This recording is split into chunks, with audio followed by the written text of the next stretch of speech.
So yeah, who remembers what happened 2 weeks ago? Because that's always extremely fuzzy, right?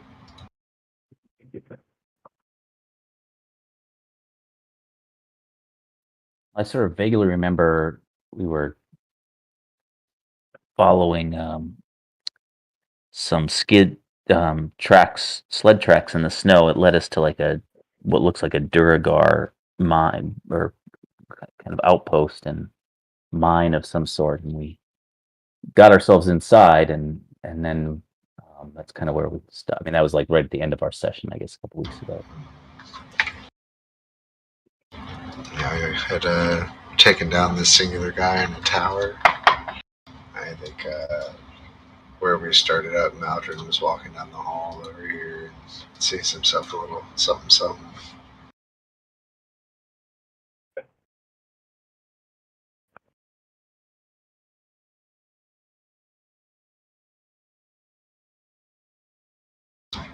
But yeah. So Rowan's not here. Let me kind of get rid of him. Oops.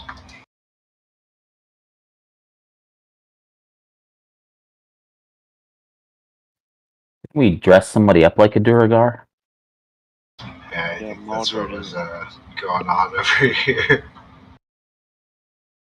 Because he's supposed to be dressed like Maldron's dressed up like the guy I think we ended up killing him, right? Yeah, and we had the disguise kit to paint him kind of whiter. He white faced him, basically. Whoa. It's terrible. Terrible.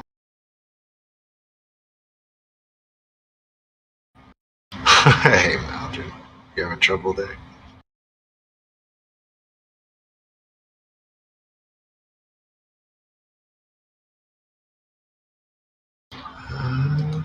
Maldron?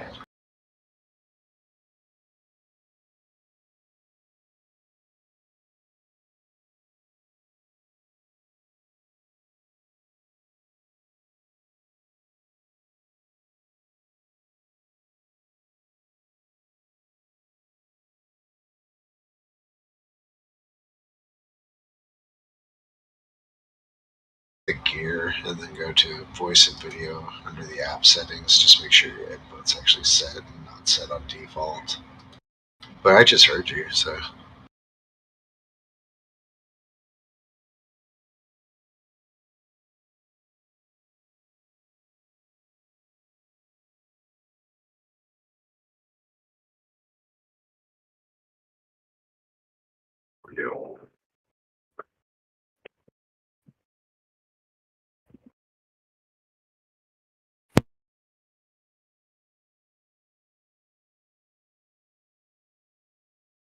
Can you hear me? We can. All right, because I guess my voice mod put it at fucking 0, assholes. All right, because I do voice mod shit. All right, yeah, Maldron, he kind of fucked up in a way, from what I remember. And literally the Duergar's kind of questioning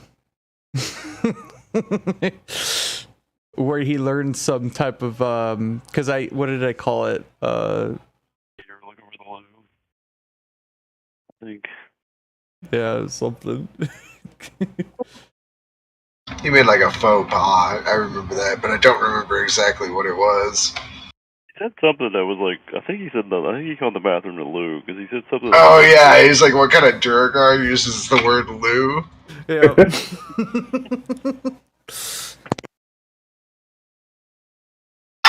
Let's see how that plays out.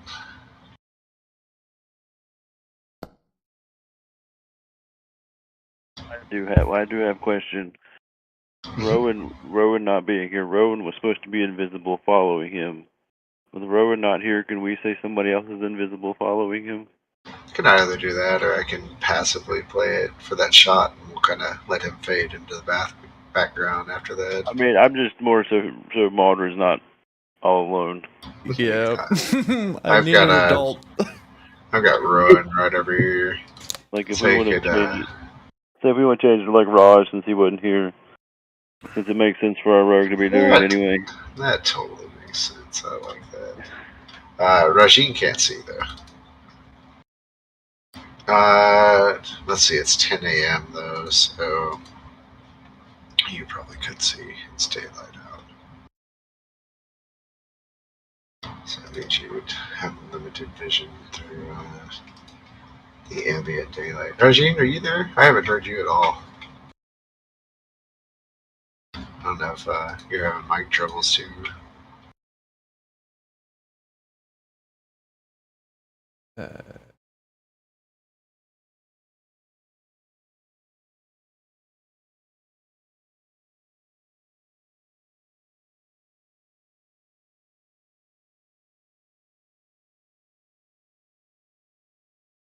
Anyways, I'm fixing up this token real quick.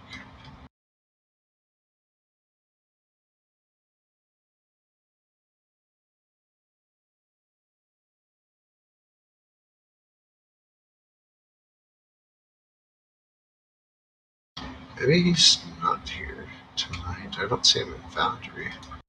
Maybe reach out.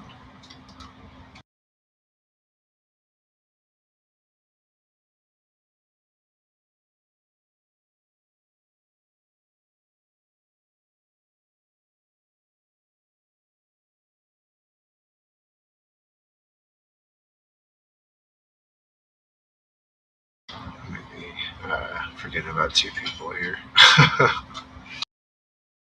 Because he was marked as skipping, so I don't know if he.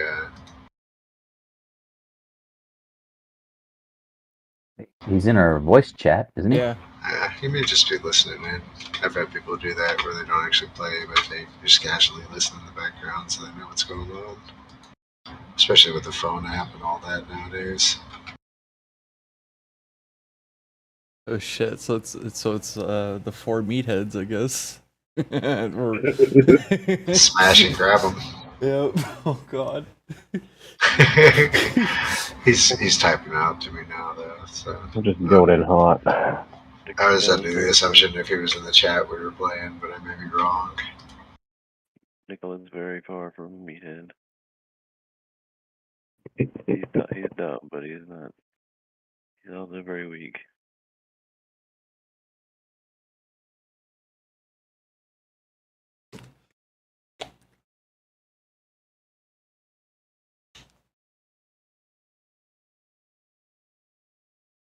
Oh, I need to see.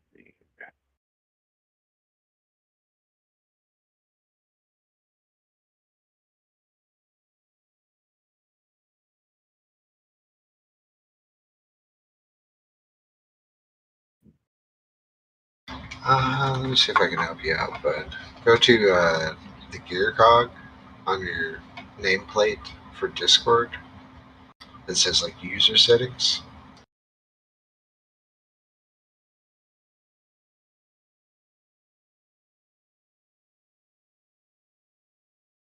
And then go to the header that says app settings and voice and video, and make sure that your stuff's all set up through there. Especially if it's a USB headphones, you're gonna want to change your output to whatever that USB is named. Okay. Well, if you don't mind typing, you're still able to like move and everything like that. Because I'll just pay special attention to. You can either DM me directly or just type out in Foundry. I guess you're not even in Foundry, so.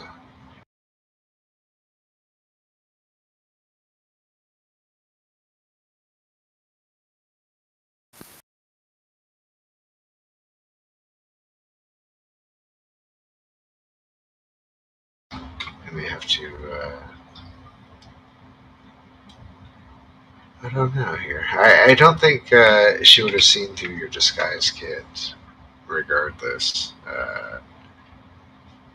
Given their intelligence check to try and suss out what is going on here.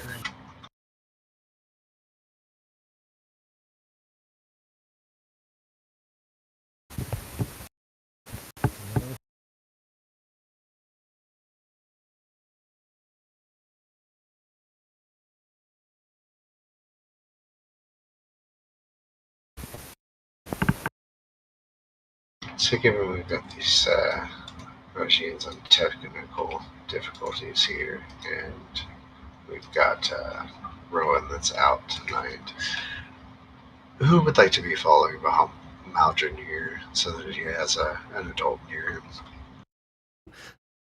Yeah, I need an adult.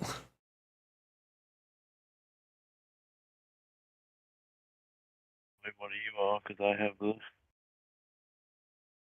have the psychic link to communicate. So It would. I think Tarek will do it for Yeah. sure. For sure. I'd rather have Tarek with me. Absolutely. It's Tarek. You can see Maldron's hanging out right over here. Wait. Hold on, Tarek. Do you have dark vision? No, I don't. That's probably not a good idea. Oh, shit. It is daytime, so I'll probably adjust this appropriate to something like this. So there's some light, so he partially can see me.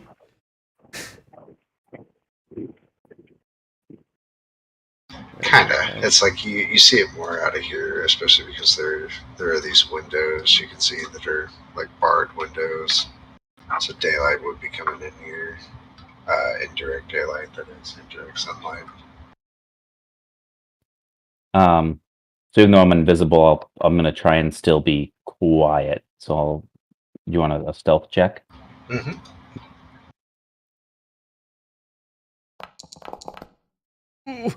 Oh.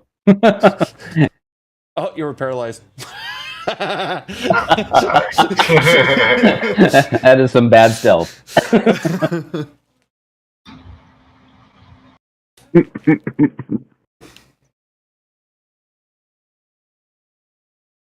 Okay, I'm right behind you, Maldron. Oh, As loud as I am. Yeah. You heard me coming.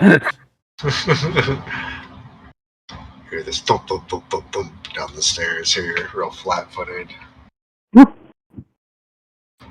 Jorgo's like, "Hey, who's that?" But in Dwarvish. It's just me. They kind of brace up their weapon here. You were, yeah, I think at a 5, like they wouldn't have a tumble down the stairs, but it's pretty obvious that they're coming down here. I think this one kind of looks out, goes, "That's not a Durgar. Wait a minute." Ooh, what do you mean? I think, let's see. communicate to me if you want to tell us to run in. You would say, I would say, start getting ready. I think this is the time. We're like, none of this is making sense. None of it at all. They're kind of looking at you. At that point, I'm going, listen, I really need to get to the to use the bathroom. I'll start kind of fast paced walking a little bit more forward, and then I'm gonna go, listen, look, in all means fairness, and then wait, where did he go? Poof. Totally not trusting this situation. Nope, not at all. At that point, before he starts going off, I would just do guiding bolt on him. Okay. So he's technically popped invisible at this time. Oh, he did. Oh, okay. I thought he was already walking. Oh no, it's more like I think the reaction of seeing you approach would make them Oh, okay. So I wouldn't be able to do that. I'm about ready to do it, but then. You can technically. You can fire at disadvantage. Oh no! I was just gonna go like approach him, be all friendly, but if he's already spooked, I wouldn't be able to prepare the guiding bolt. My whole plan was get a little closer and go boom, guiding bolt. But Yeah, they're as soon as you start taking steps toward them, it's like no, yep, okay, something's not adding up here. Especially with two people behind you, when there should only be one outside. right. It's in the instant you hear this door click open towards the west over here. Okay, Or I guess no. I take that back. Let's go and get the initiative and see what happens. oh, I guess road initiative. Ah.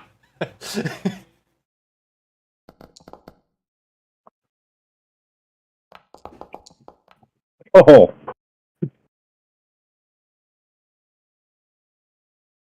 The dice didn't crap on me finally. Alright, so this looks like initiative for I think after them going in biz, you're probably saying something in terms of like, oh shit, do something. So we're all in then, right? We're going in. Yeah. So if he's communicated something to me, I would have communicated something to you that like, let's go. Ready.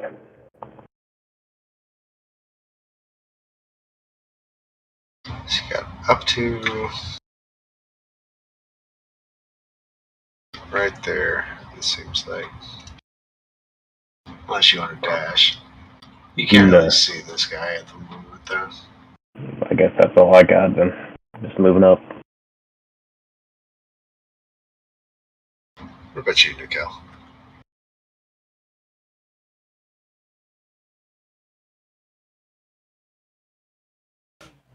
If I have anything I can do, it wouldn't require seeing things.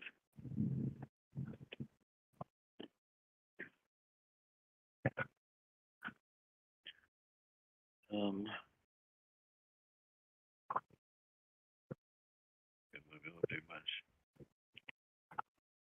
2, 3, 5.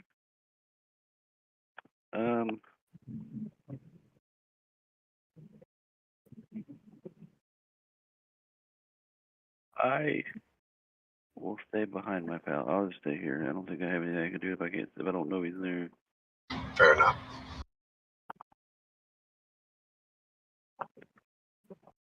And I don't want to advance like past the person to protect me, so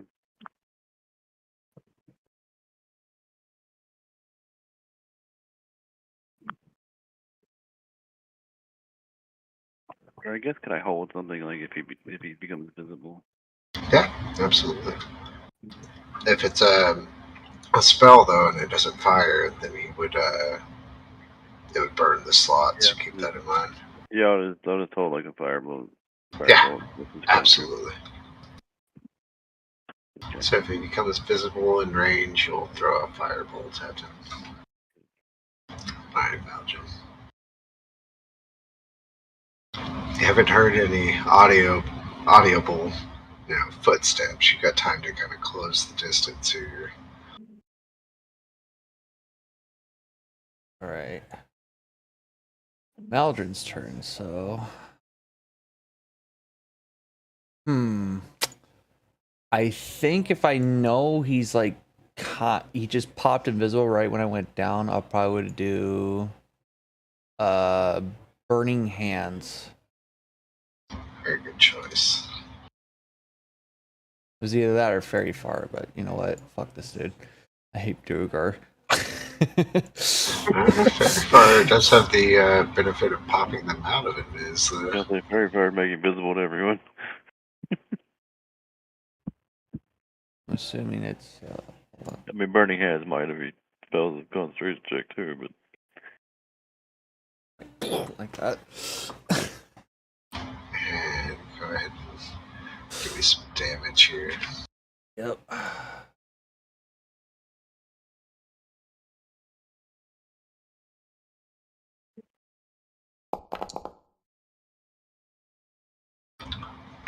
fails at a 7. And, excuse me, fails at a 3 and takes 7 damage.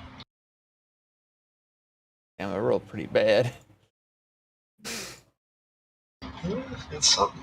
It's better than It's nothing. something. And then at that point, I'm gonna go. If I'm hearing, I guess I'm hearing him screaming. I'm gonna go. Boris is right in front of me, and then I'm gonna go. Let's see, 5, 10, 15, 20, 25. I kind of already understand. Probably he's gonna go right towards the door. I can see the door. I'm gonna kind of like serpentine and go right over here. Okay. And that will be the end of my turn.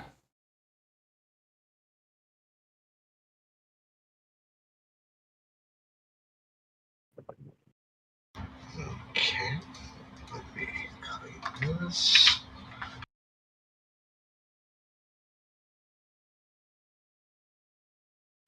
They pop back into view to use the door. And at this point, you could take your reaction there to go.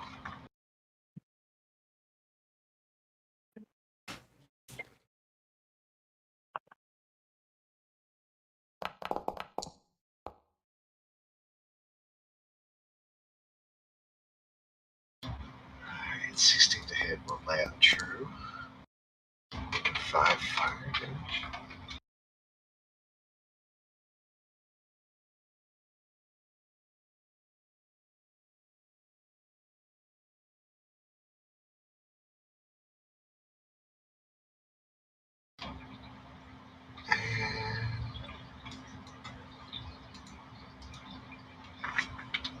And I'm going to dash, and you hear them yelling. And remind me who speaks Dwarvish again?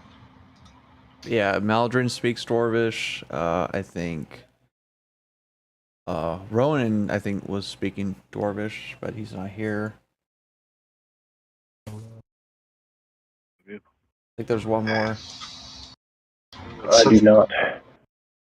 It's something to the effect of, get your fat, lazy asses in here. We've got company. Well, what you saying?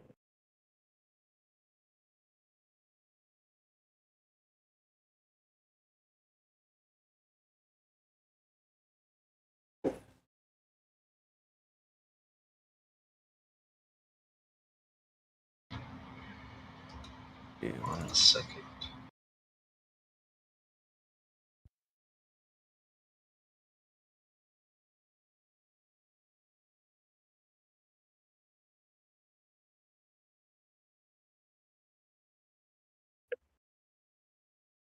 Okay.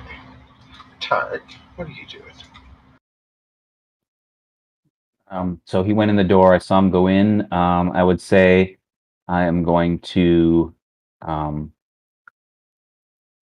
Sounds like they're probably going to come after us, so I'm going to go ahead and use my rage now, and then use the dash action to go 50 feet. Get up here by Maldron.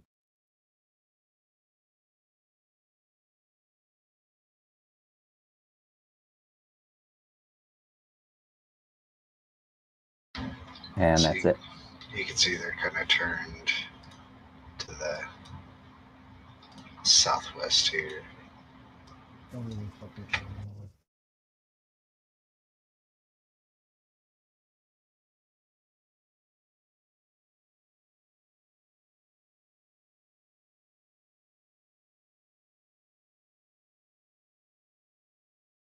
Alright, got me. Hey, Casimir, what are you up to?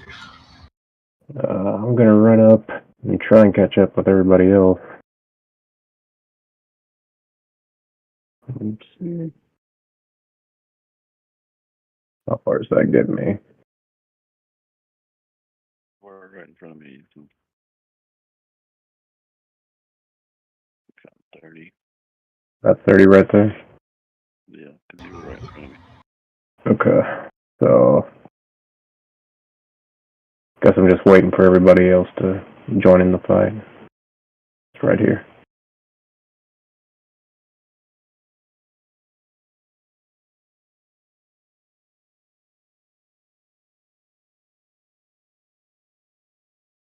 Alrighty. Anything else you two? You're just gonna get into the fray a little bit. Yep.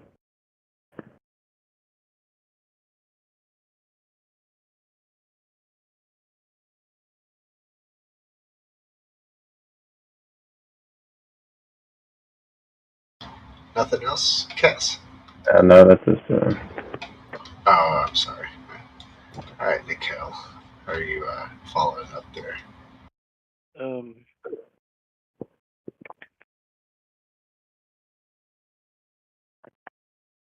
Yeah. I should be able to make it here. Well, that makes me outside of the place. I'll go there. I guess we'll see this guy, right? See, yeah, he's in your field of view. Okay. I just want to firebolt again.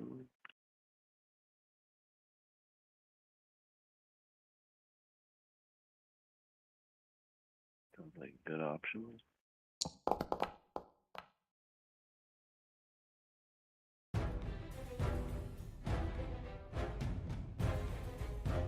That's for sure.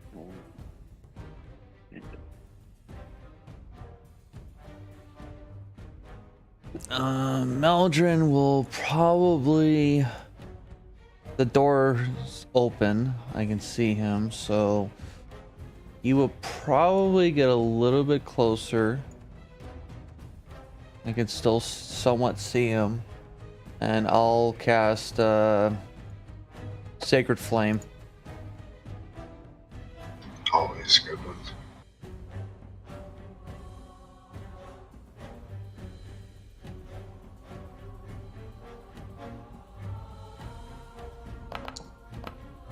Ooh.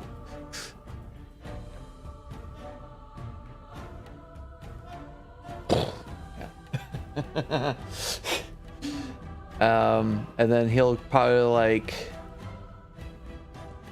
go up against the door right here, and then that'll be my turn. Nice little chunk of damage there, sir. Yes, sir.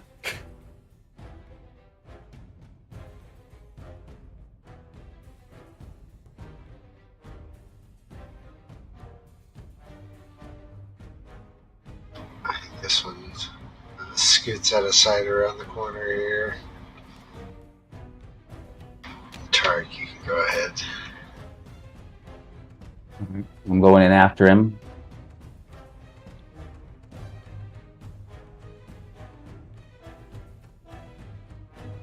I don't see anybody.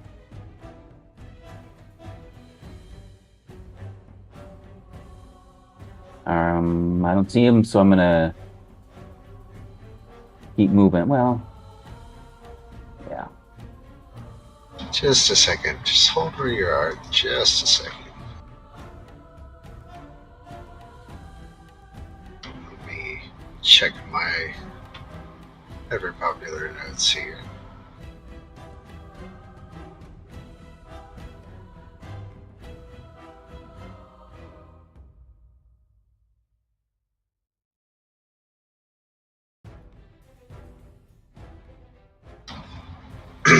You probably, with your passive perception looking around, notice the blood trail kind of going around the corner here. I'm gonna stay in pursuit, so I'll use my dash action. Okay. You're also still invisible too, so if you get up in there, they can't see you. Yeah, I haven't attacked anything yet. So, like, you don't have to worry about as much about getting far ahead. All right, now I see some stuff. So Yeah, you're you're seeing some shit, alright. This is locked in a cage. Oh, okay. And this one seems to be right here, kind of digging in his pockets. I'm gonna yell at him to try and, since I can't attack him, I'm gonna yell at him to try and distract him. And since I'm still invisible, and kind of yell, and then lose the last little bit of my movement to kind of move there. And that's it. If you Yell, I move lose my... there, I need you to give me an athletics check.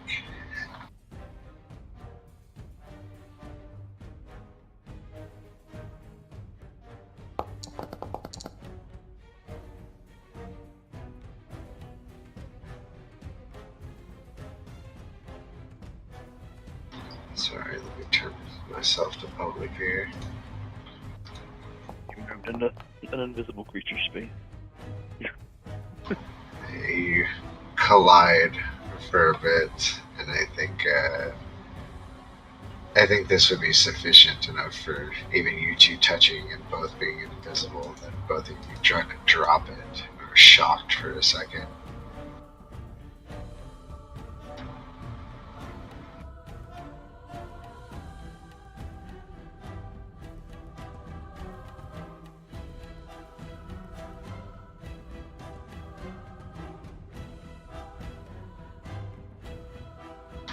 You've found yourself in a little bit of a predicament here, Tarek.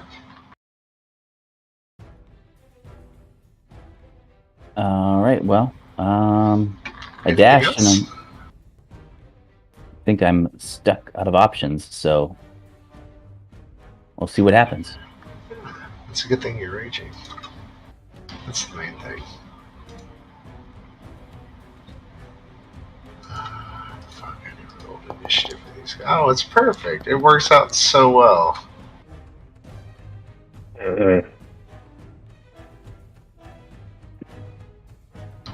Because he's going to take a look at you here and attempt to swing this big pickaxe he's carrying at you.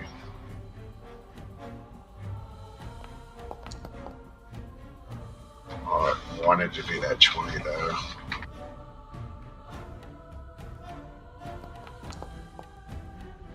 Six, and you're raging, so half of that, so you'll take 3. Okay. Taking you to the amount I just adjusted it to.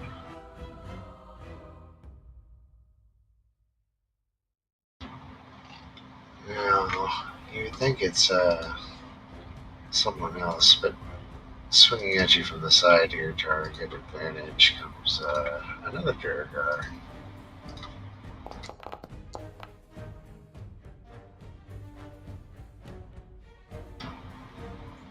And we'll do some damage.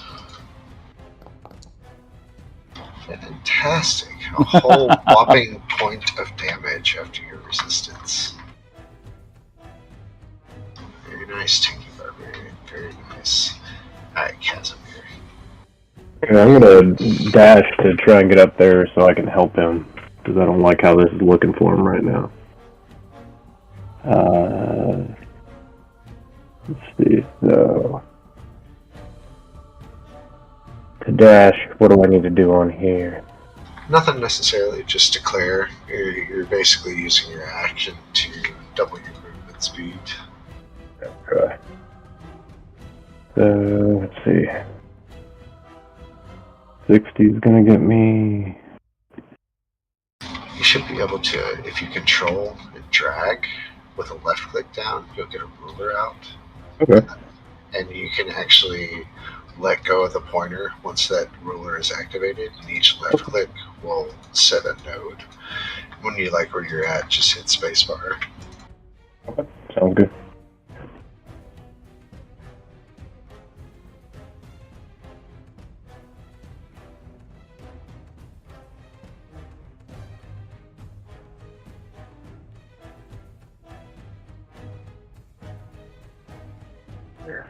Perfect. So smooth. Good job, sir. And that's pretty much my action, right? I can't do anything else.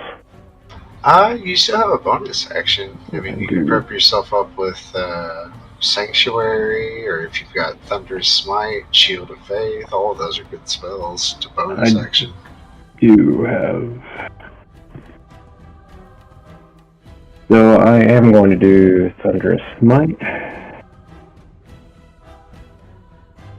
So I think the way this works is like you cast it and it gives yourself a buff. I don't think I've set y'all over to my new wave of automation yet, but I'll probably do that after we have a little in between time. Right. Okay, so... Oh, okay, target.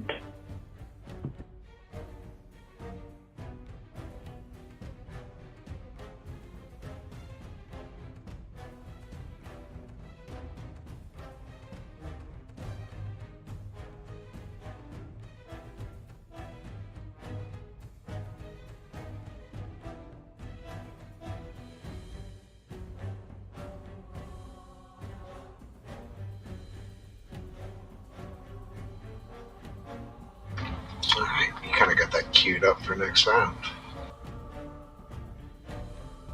And we'll come back to that damage card here soon. And with that, you could probably pass your turn, being all spent of your resources.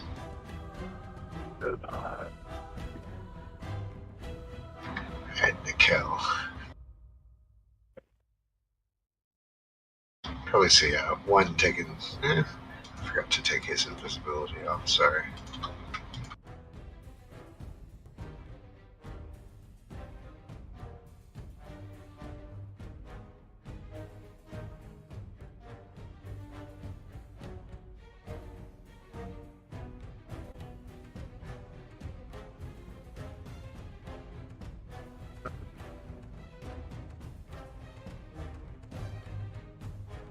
I will.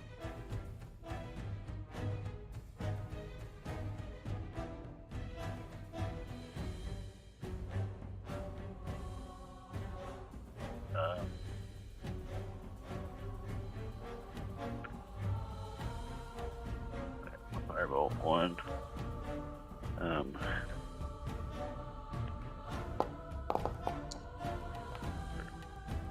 Solid hit there.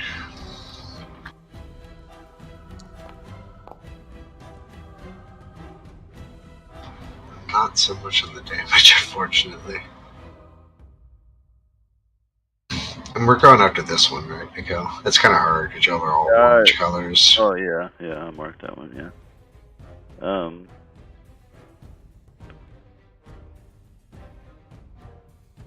Crap. I'm gonna quick and do another one.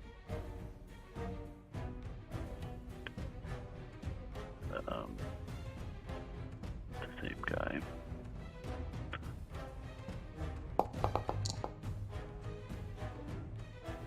Very nice.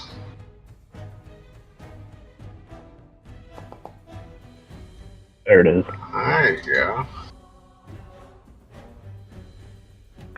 And that'll be my turn. Alright, Maldrin will kind of like there, assess the situation. He's gonna go, oh shit! And let's see. Tarek, how you looking? I'm good to go, brother. Hit him. Alright. Maldrin will let's see. He will move up 20 feet. I think that's my max at 25 feet. And he is going to do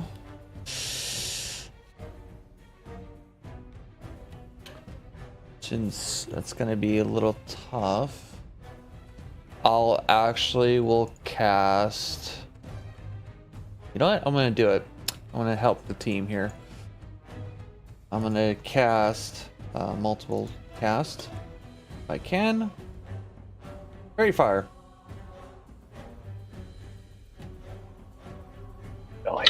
always a good spell here.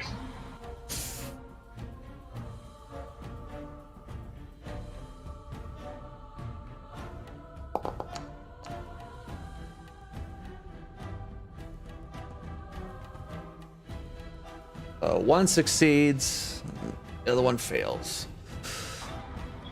And Targ has been fired, unfortunately. Oh, well. I wasn't aiming at him because very far I could choose. Yeah, he's got his goodness on anyways, so Yeah. he's not bad off. Right, you're hearing some jingling going on here. But I guess they're really panicked. You hear something drop on the floor, and they just in Dwarvish you hear shit, like the jingling. Once again, here, Targ, what are you up to? It's the one just to my left that I have advantage on, right? Correct. They're marked with the fairy fire. Yep, I got it. Okay. I'm gonna take a swing at him. The one that's glowing. Absolutely. Can't really tell if I've got him targeted or not. I think so. You guys may want to right-click your name in the lower left-hand corner and hit user configuration. Just change your colors up so you guys can tell your dots apart. If you have him targeted, he should have 4 triangles around him though. I clicked on him, but he's not. I don't see the 4 triangles. Do a double right-click. Oh, there we go. I There got we it. go. Thank you. I was wondering why we're all orange. Yeah. I was like, man, I gotta change that. So at advantage, you're gonna hit with that 23, I definitely. just always make myself orange. I changed mine to green now. Nice, distinct colors. Oh, they sure My get these rolls low are- damage rolls out. Not good. All right. I can't do anything else because I'm surrounded by these guys. So that's it for me. Alright, so on to the next here.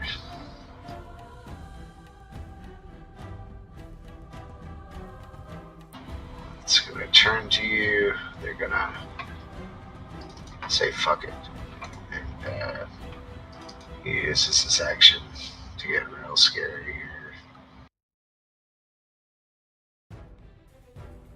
Before you, he suddenly lets out this guttural roar, and as he does so, his body seems to take on more size, mass, shape. He's growing bigger, bigger. Oh, Jesus. Forgot I could do that.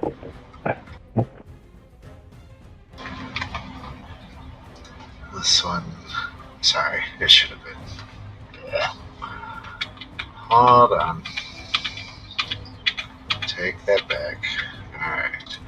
This guy is going to attack you. This guy's going to get big. That's what I intended to do.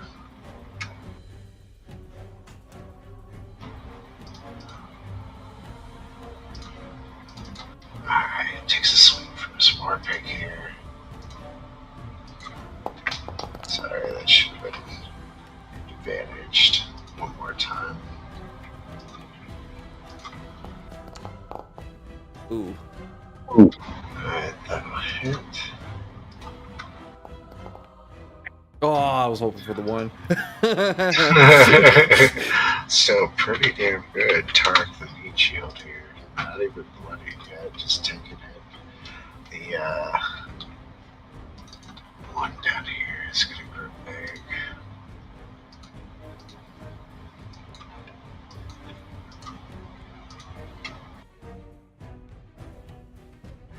And that'll circle us back around to Casimir.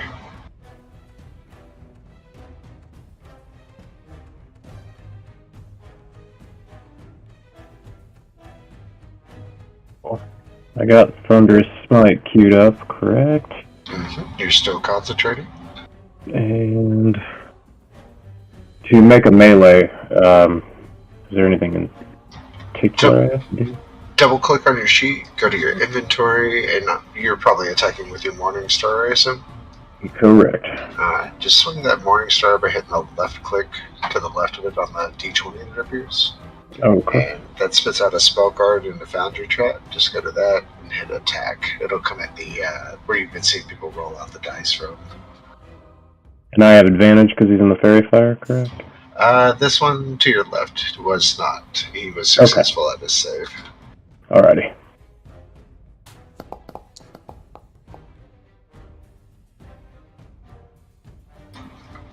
Definitely gonna hit.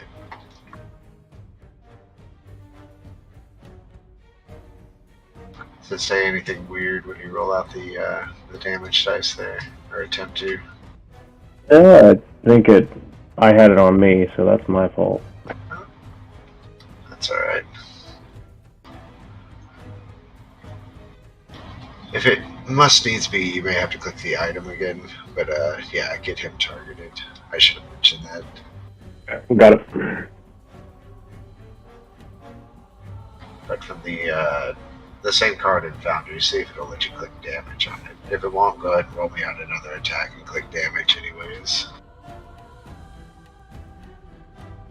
Kind of from the Foundry chat now. Like that item that says Casimir, 1 second, other damage, Morningstar attack damage. That's what we call a spell card in Foundry, and that's basically your way of declaring what you're doing. You throw that down, and interacting with that card, you make your attack roll and then your damage roll if it hits. As long as you have need to roll again because it won't let me just hit him. So. Yeah, absolutely. Do you have him targeted? Yeah, I got him targeted now. Okay, good. Okay, yeah, go ahead and give me the damage roll then. Feel good. You see how this time it said yeah, good selection on the dice. Those were nice. And so we got what, 4? Fuck's sake. You got a lot going on here. Now, because that hit, we're gonna do your damage from your smite there. Smite. 2d6. You can just manually roll that out, or you can do it with the damage card from your thunderous smite and your spell book. Okay. You could also add a divine smite if you wanted. Yeah, that too. You know what? Let's party. Let's have some fun. You have yourself targeted. Yep. We gotta switch back now. Alright, Double click, so 1 sec.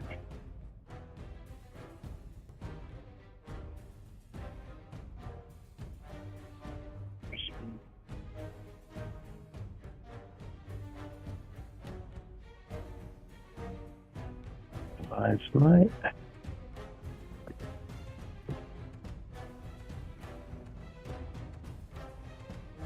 Go. There we go. And just roll damage now, or? He said you're gonna divine smite? You said I could, yeah, I'm gonna roll double up on Divine Smite as well. Okay.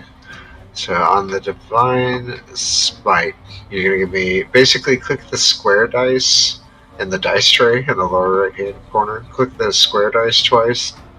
Okay, got it. And then click the one next to it twice, and then hit. D4 twice as well? No, it should be 2d6 and 2d8. 2d8, got it.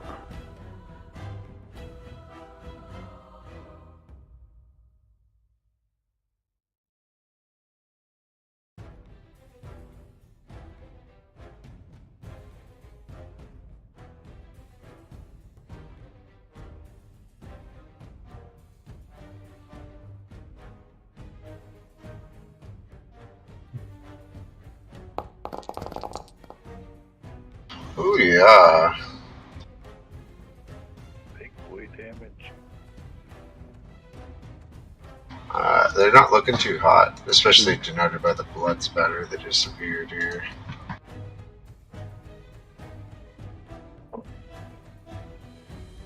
Yeah, I'd say all in all, that's a pretty good mess there. And you also have the ability to bonus action if you wanted. See. I will.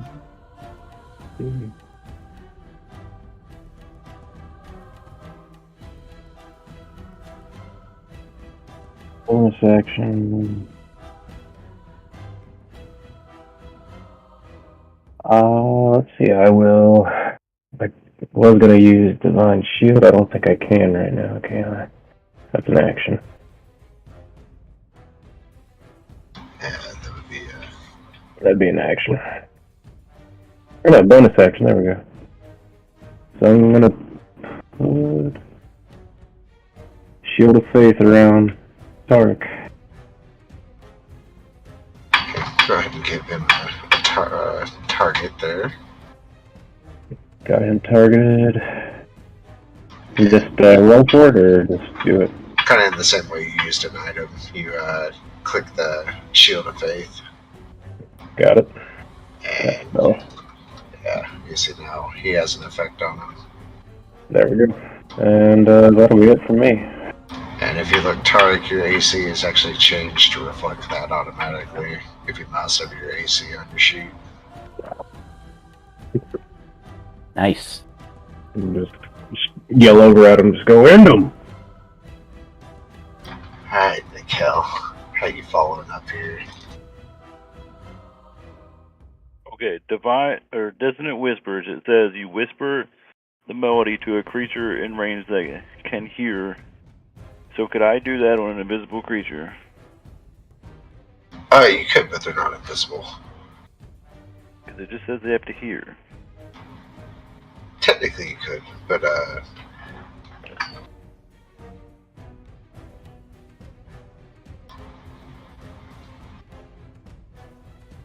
Okay, because what I'm going to do, I want to move up a little bit. Because, like, this guy's invisible, right? This guy over here. no, they're interacting with the lock right now. Oh, he's not invisible? No. Okay, then that doesn't even matter. I'm going to twin spell. A dissonant whisper. Okay. I'm going to target him and...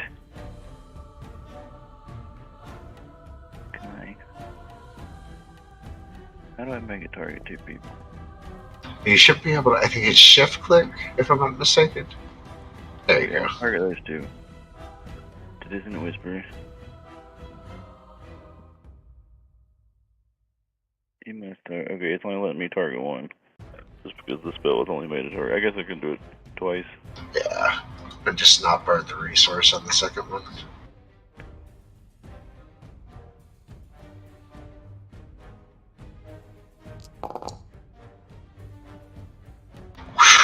That one drops dead. The key's still kind of jangling in its hand.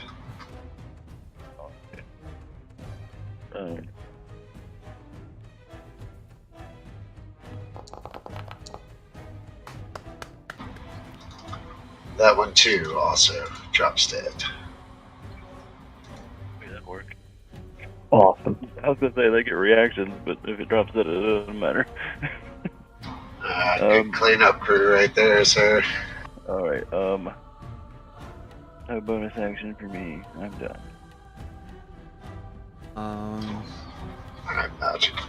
So this one's still alive, or he's gone? He is very much still alive. Okay. Meldrin will... Oh. That. Kind of do a serpentine. Boom, boom, boom, boom, boom. And then I'm gonna, with my warhammer, go clunk him right behind. And is that flanking or? I don't typically run flanking That's because right. it gets really magnified towards the end game. Gotcha. Yeah, got it. Noted. All right, and warhammer him. With advantage. So that is control. It should roll out automatic. I've installed some new automation probably since you played, and if you roll it out, it's going to prompt you for advantage. You see how that top one says advantage now? Yeah, got it. Yeah, so that means like it should, That has to do with it When I've having cast- fairy fire. I'm sorry, what was that, Nico? When I've been casting stuff, it's been bringing up the little box anyway. That's like normal advantage, disadvantage. Like it's been bringing up that box anyway. Yeah, I'll still let you override it. Good crit there, sir. Yes, sir. And crit hit. Ooh! That's just killer, dude. Killer. You like totally wallop this guy. There's visceral splatter that comes across the floor here. Maldra goes, that plan went perfectly. To beat him up here, guys. You are officially Pretty is that. out of combat here for the moment. Like how you said, for the moment. I question. We were the guy that we in the tower.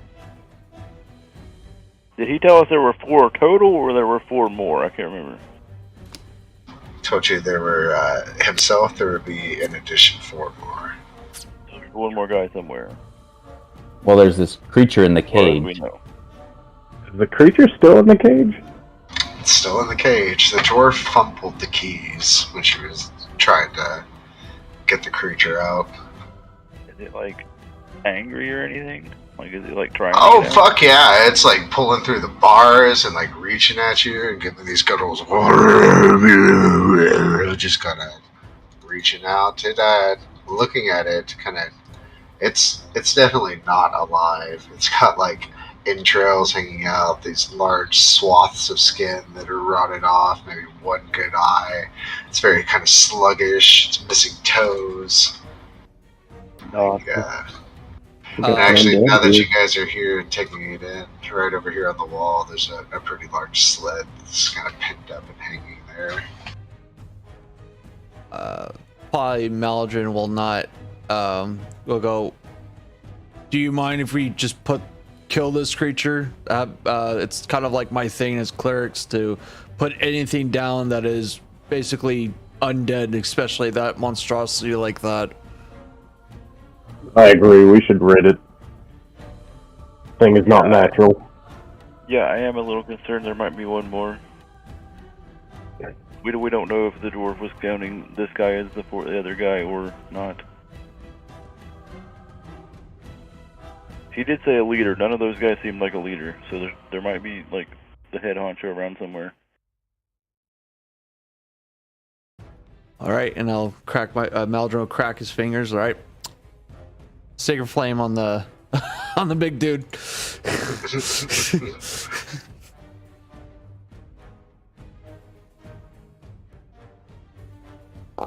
If you're doing that, I can cast like Damn it.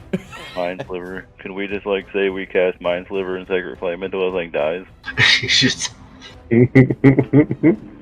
You're like making a painful scream and then like a mental one over and over. I mean, the Mind Sliver will make it to where the... No, Mind Sliver, no, never mind. Oh yeah, it does. It makes it so the next saving throw is worse, so... Just... Sacred Flame gets better.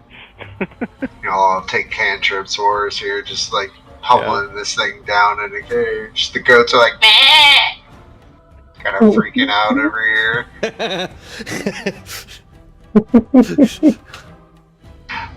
But you would eventually be able to pummel him down. He's got roughly over 75 hit points. Oh, fuck. Yeah, he's a big beefy fucker, and I'll say even after you guys get him down here, anyone, one person, you guys elect to give me the killing blow here. I mean, we hit more often than not. That's still like, that's gonna take us like 2 minutes or so. Yep. It's gonna seconds. It's gonna take y'all a bit here, and Between me and Melvin, we should. Does like Word of Radiance do any extra damage since he is looking like an undead creature or anything? Yeah. I don't think so. Yeah, unfortunately not on this case. He'd probably hit more often than not because Mind Sliver's an intelligence save. I think. Mind Flayer is something. What is it? I can't even tell. Yeah, and it'll have like Let's say Yeah, it's an disadvantage. intelligence save, so it probably failed an intelligence save. And then it loses a d4 on the deck save for Sacred Flame, so we probably don't miss very much. It's more about the final damage here that I'm I mean, curious about. I would say Moderate the cleric. He wants the undead thing dead. Yep. Okay, Maldred, give me a situational modifier where or give me a Sacred Flame where the situational is like, Oh, okay. Oh. or we'll compute it here if we have to. I think it's some sort of like regen on it. Oh, Max, fuck yeah, we would just like. Alright.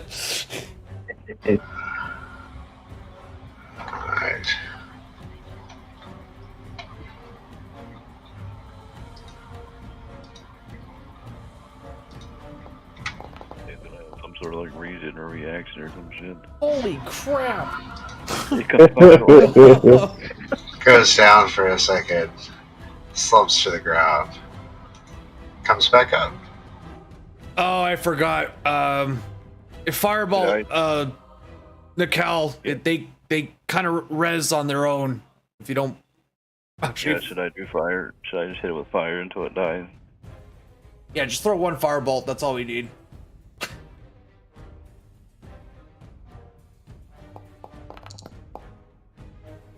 Yeah. Let's see how much that firebolt does. And he drops to the ground.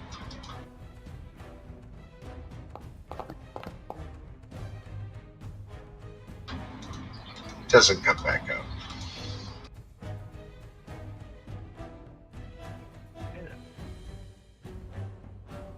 All right.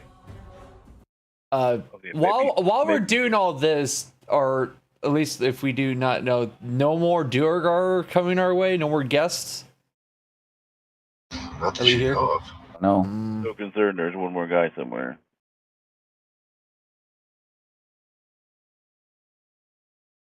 Well, then, It's a might as well doors just or anything. go in loud. If it's just Well, only there's one like- more. There's a hallway I down like this it. way still. Then there's was this door like this giant? Is this like a giant door? What is this thing? Looks like an Yeah, elevator. it's a pretty huge door that's got a drawbridge. The drawbridge would be up right now rather Did than we- down. It's probably Were we a able 30 to see foot. that? There's probably a 30-foot drop to the bottom. You wouldn't have seen that initially. We weren't able to see that out from outside. No, because this is all internal. All you saw was the facade that was outside. Oh, there's a door down here too. Do we want to go up or down?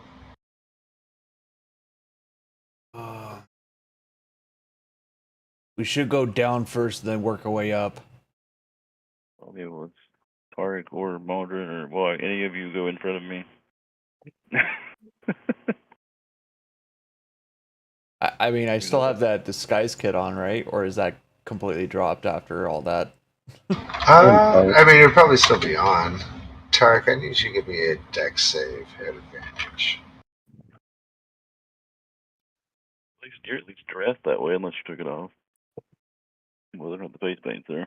Is that a ability check or a saving throw? That would be a saving throw.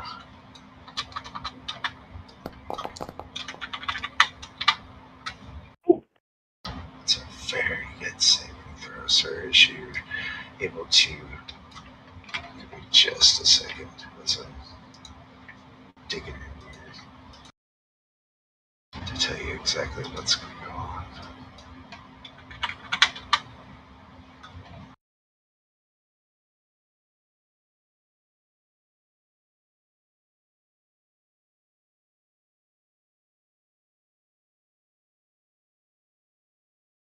Sorry, I'm putting together a token in the background real quick.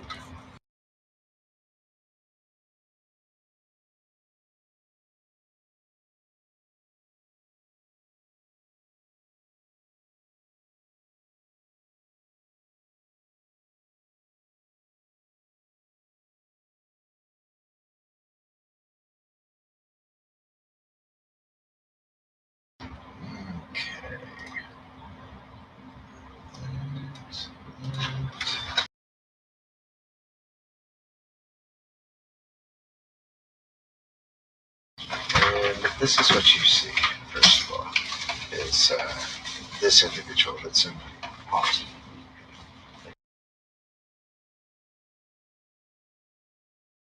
And he immediately flips a lever here. And as he does so, these spiked machinations appear in between these doorways here, and your danger sense triggers off. And because of that, you kind of tuck and roll to the inside here.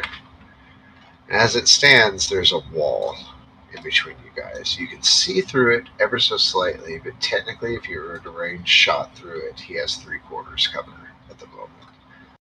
Tark's on the other side, though, and this is probably a good point where we would once again visit our friend, the combat tracker.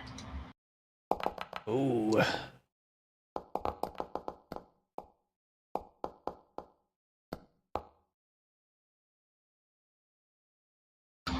He, Maldred, no, I stand corrected. You're up first here. So there's a wall between us, but we can see Tarek?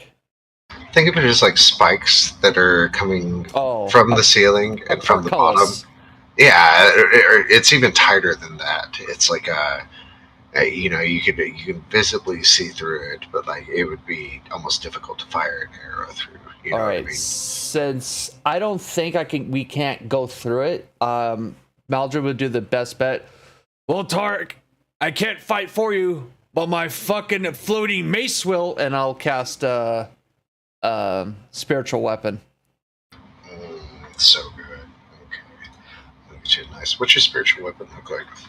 Oh, the companion manager came up, but there's nothing there. It's just a giant. You ever see Seven Deadly Sins? It's like an axe with like spikes at the end on the. Escanors? Yeah, Escanors. Escanors. Yep. All gold and all that floating. Love it. Yep. I don't have a good axe, unfortunately. I'll give you a good. How about a scythe here? Just for Sure. visual Grim representation. Reaper. Yep, put it right. Yep, right there, and I'm just gonna see if I hit him. Bet.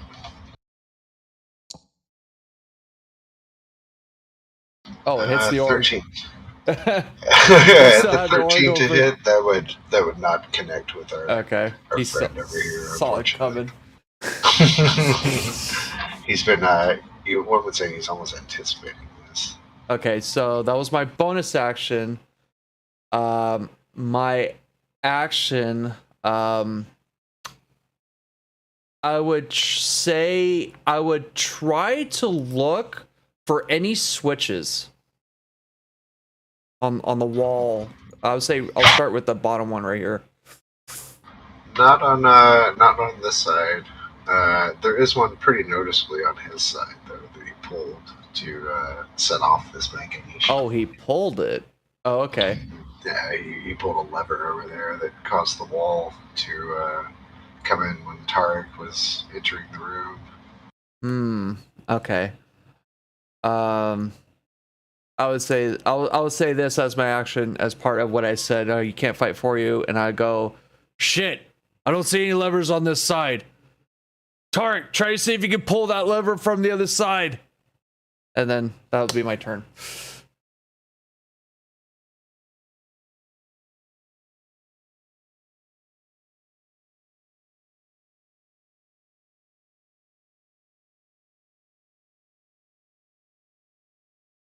Now we're driving everything.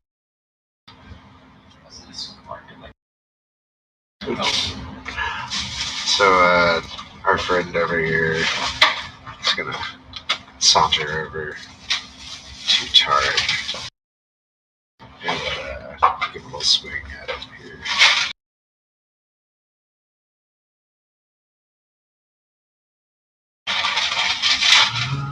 If we say you're still fairy fired, I can say you're still sanctuaried. What do you think about that? I'm good with that. That is not a good trade. That is a bad trade. Well, did he Did he drop his sanctuary him or did he concentration shield for of his faith? spiritual weapon? Did he shield of faith you? Because that's a bad trade for shield of faith. And at the same time, he's still raging too. Spiritual weapon does not consider concentration. So Yeah. So he comes in here, swinging at you. And he's just like a +5, and Okay, shield of next faith with is only a a +2. 22. Coming up top with a 4 damage. And we go on to target. So right now I only have 5 feet of vision. Is that accurate? Do you have like one of those stones? It probably is because you're inside here and we don't have any windows for sunlight access. And these guys, they're Duragar. They don't really care about sunlight. They don't have torches or anything like that. Okay, no problem. Just making sure. He's still very fired. He's emitting light. That's true. So I'm going to recklessly attack. You said my rage is still up? Okay. So yeah, I'm going to recklessly attack. Yeah, you got pretty much like beelined into this and started it up rather quickly, so... You have 10 feet of vision. oh, You're very fired. That's the reroll 1-1 that you have. So it comes out with a to hit on top. So that is a hit, right? That is a hit. You see how it hit the 1 first and rerolled it automatically? Nice. You get to reroll 1 when you do advantage. Halfling, I think, rerolls every one. yep, doesn't matter. Alright.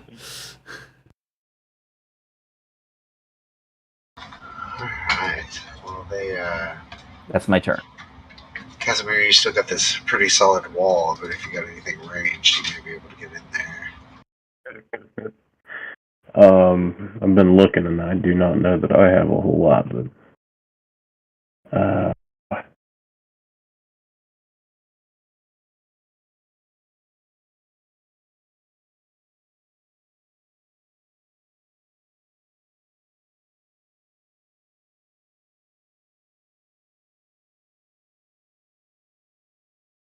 okay. I can't see him either. Because I don't have dark vision.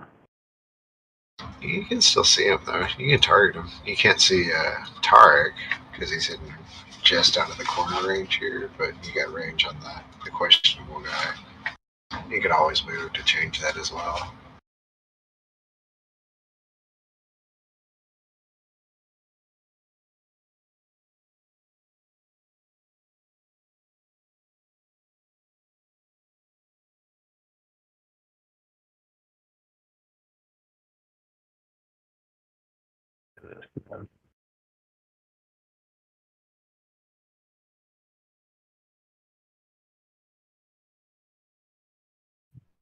Are you just blessing him, or did you want to bless more people?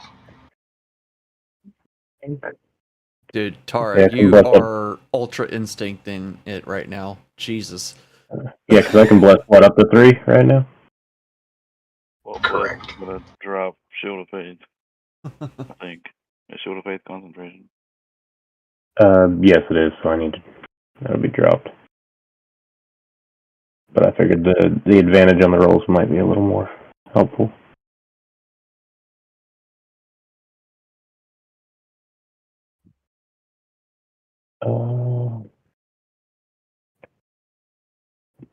Trying to think. I don't know if I have anything else I can really do. You can certainly try and bash this wall if you wanted to. You know what? Yeah, let's do that. Can I target the wall, or do you just want me to roll? Just give me an attack roll with your item. Should I? You're kind of aiming at that spot in between you.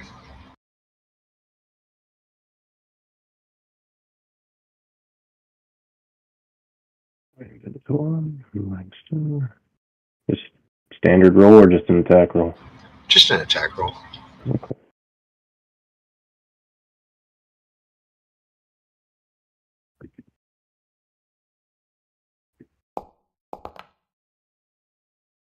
18, you strike this wall super true.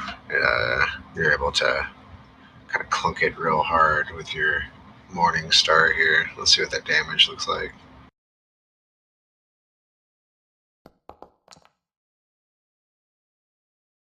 Yeah, you've caused a very large crack into the structure of a few of these here. You think with a few more thwacks, you could probably actually shatter it down. Right, well, I guess. As of now, that is my turn. What about Nikel here?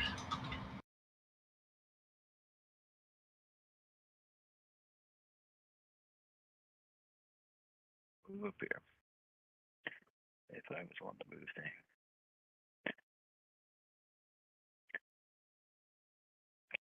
Okay, I can see the lever. Right. I want to cast Mage Hand and have my mage flip the lever. Mage Hand flip the lever. That's so fucking smart. I love it. I was gonna suggest if you didn't do Mage Hand, I was gonna have my spiritual weapon push up the lever. I was gonna have him do that. So the lever swings up here. And you guys have a clear shot at the guy. That would just be your action. Do you have a bonus action at all? If I had any sorcery points left, but It's been a busy day. that's in turn. It's about to be a melee kind of day after this, because I'm out too. That spell, that's no sorcery points. Got a few cantrips, I think, is what I have.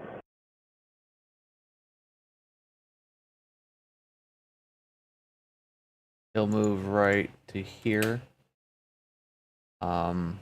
He would whack him with the warhammer.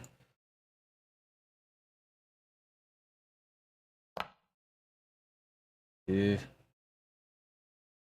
misses, and then I'll have to move my spiritual weapon. Yep, and attack with the spiritual weapon, which I'm gonna have to go spiritual weapon. Don't consume spell.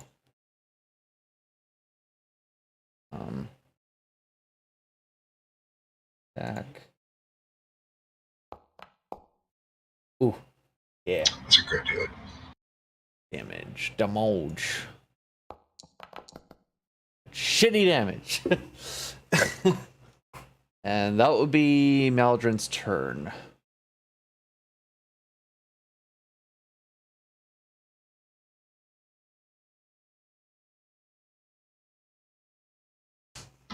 I think at this point it's still coming after Targ here, determined to try and get one of you down.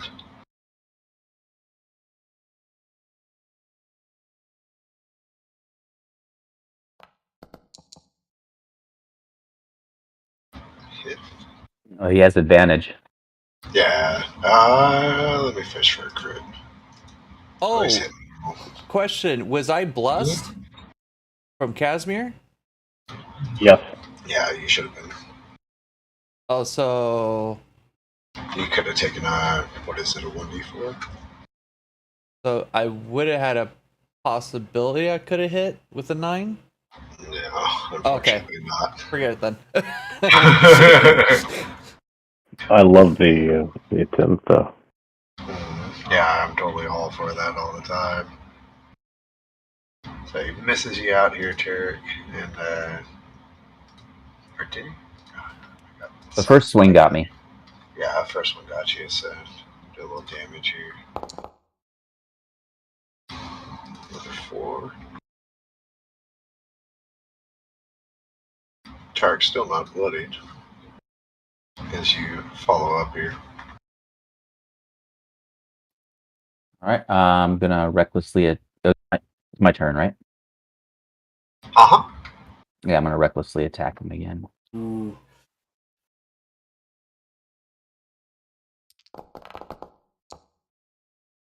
Let's go. That'll hit.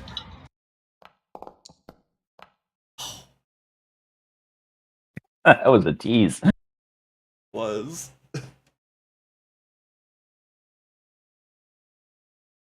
Still standing tall, though. He's not looking good by any means.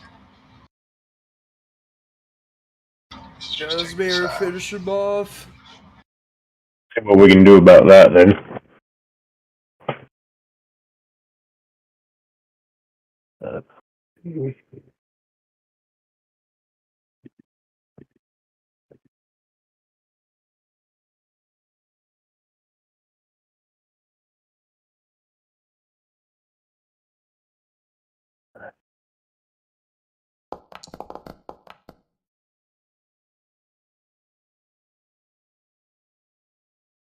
Nice hit there. Damage. Come on. Yeah. Ooh. Yes. This guy took some critical wound across his chest. Screaming, slamming into his chest while my shield's on the other arm. Yeah, he's quite dead now.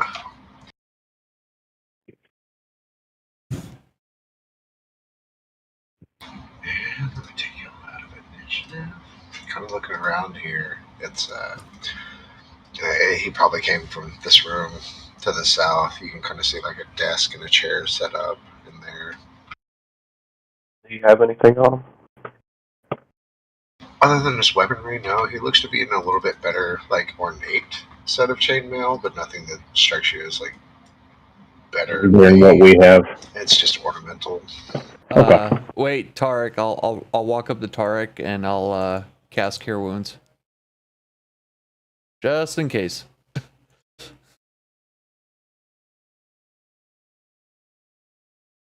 All we were told was here. I mean, there could be more of it.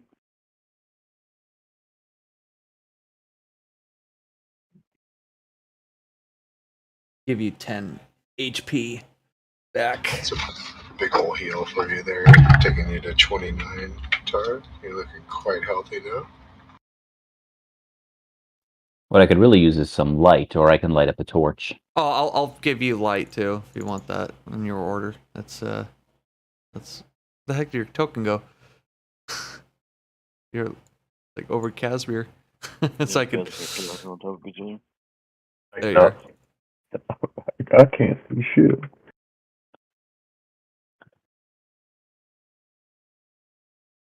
There, you should have light.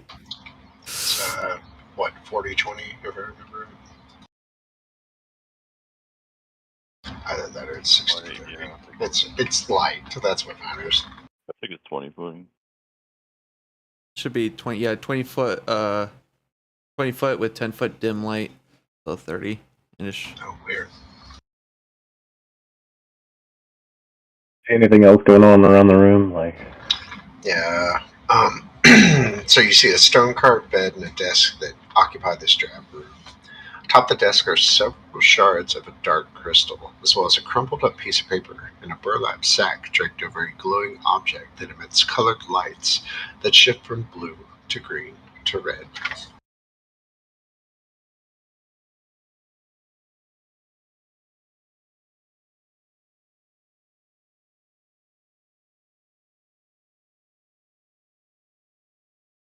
Hmm.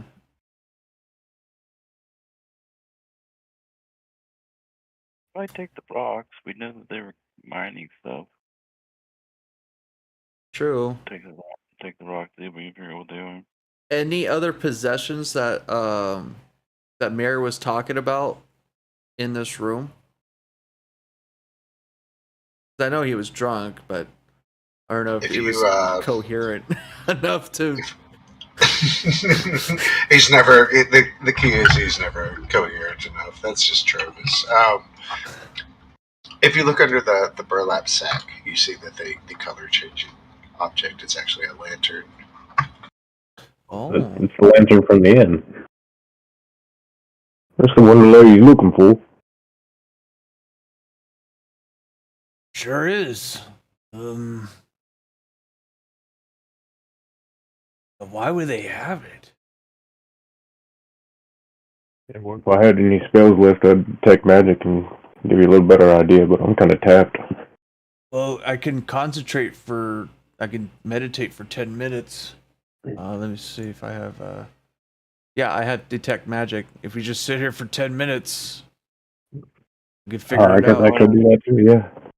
Do we want to just grab it and check out this other room first? Yeah, I don't want to stay here too long. Get somewhere else. Like, make sure we're clear before we start taking much time. Because there was another room down here. So do y'all take the crystals? Absolutely. Yeah, Well, As you each kind of grab them and touch them, you don't feel so hot. They instantly kind of raise up the hairs on the back of your necks. You just get that kind of gut punch feeling like something is not right.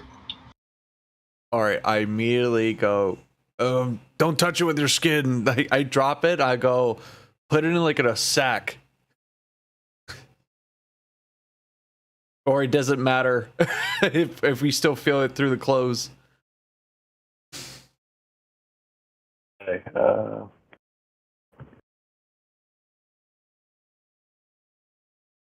can we just drop it, can we scoop them into my backpack or anything, or?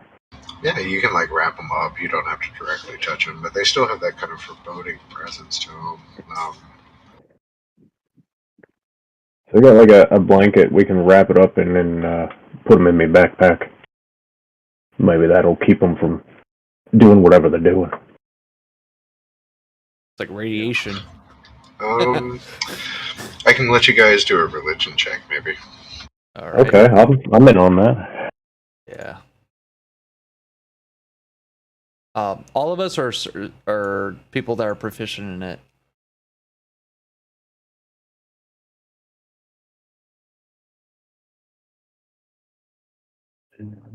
Religion.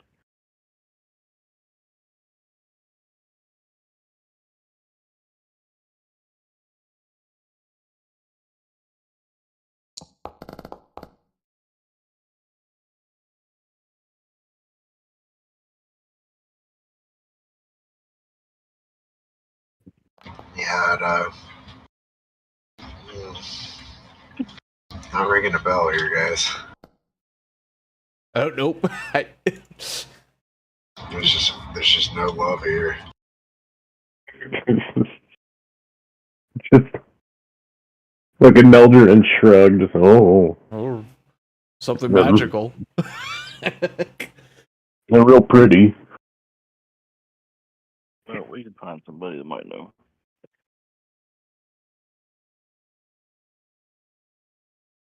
I don't know. Nicole, do you have something? I don't know. Say, raise dead. Maybe ask that Duergar what the hell? Why do they have these crystals? Or speak with dead. You do have the paper object on the desk as well.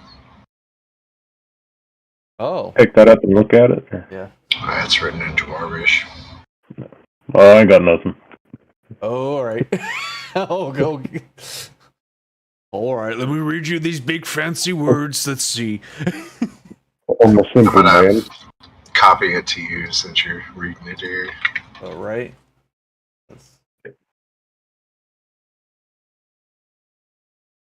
On my.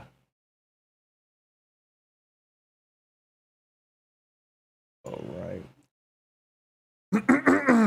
Maldron's gets ready. First, I speak in Dwarvish, and then I look at my plan and go, "Oh shit, sorry." I'll try to translate this. Brother, you will find me on the frozen ferry of East Haven. From this new base, the search for Shalinden continues. Long may our father reign over his dark land, Dearth. And he put a little happy face on the bottom. That's adorable. We're gonna call that word Chardolin. Chardolin, yeah. Who the fuck is Chardolin? We heard that before. Did we? What, from the halfling that was giving us fortunes, or The name of a magic stone. You remember the necklaces? Oh. Well, I want to know, was the one we killed outside of this room is Dearth? You're not sure.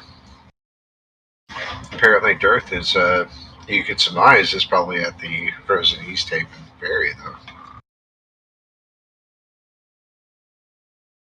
Hmm. Is that the name we were told from the guy in the tower? Oh, that's right. He told us the name of somebody.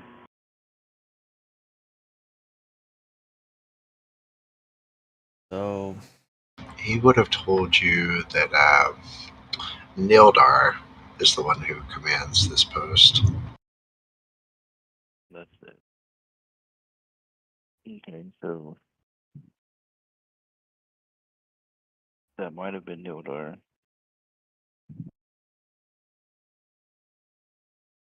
Or Nildar might not like stay here all the time. well, irregardless, we shouldn't stay here too long. We don't know if more of his companions might show up. I mean, for such a big place, only three Duergar here. That, and from what we remembered 3 weeks ago, he said like, didn't he say that his other Duergar was patrolling or they're out about?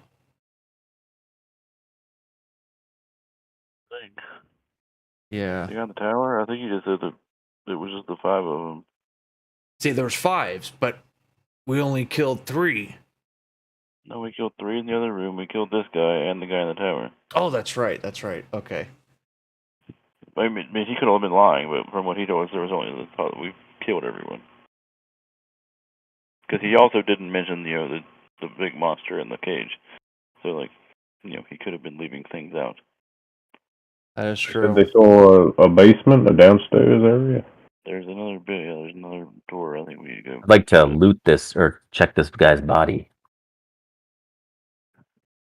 Nothing too interesting on them other than that, kind of more ornate looking scale mail that they've all been wearing. It's banged up after the fight, obviously, but personal possessions, like, that's the thing.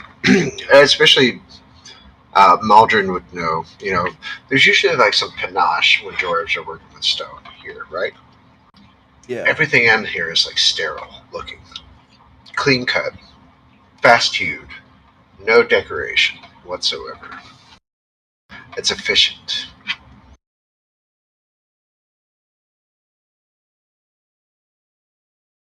Go and check that other room and head out real quick then, huh? Yeah. Absolutely. Let's do it. Anybody want to come down here in front of me? Have Tarek go through and crack skulls. If there is any more. I'll right before you go up, Tarek, I'll slap you in the ass. I'll give you guidance. Just in case there's another trap,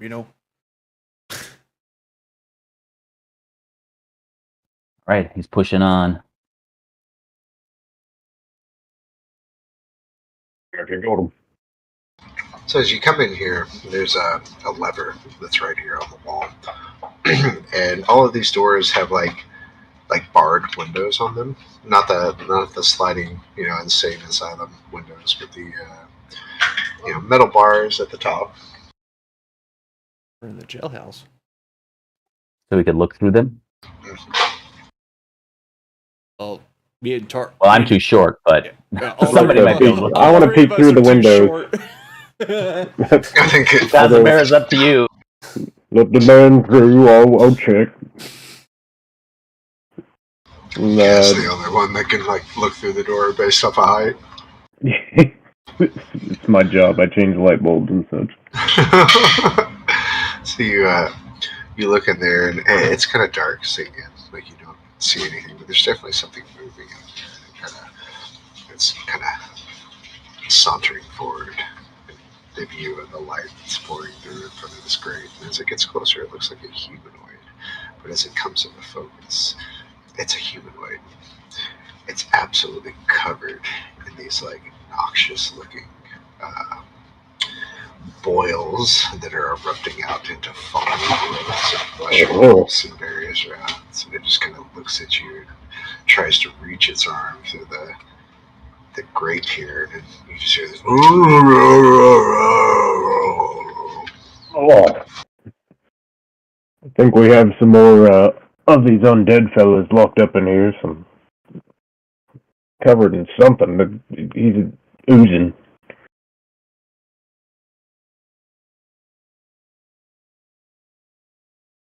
Is it? Hey, nobody flip that switch. I mean, is it monstrous? Can you see? He looks like humanoid, but I don't know what he is. He's covered in boils, and they're admitting something. I don't know. He just tried to grab at me. There's no words coming out. Doesn't seem like there's any intelligence left. It reminds me of our friend back in the cage a little bit. Oh.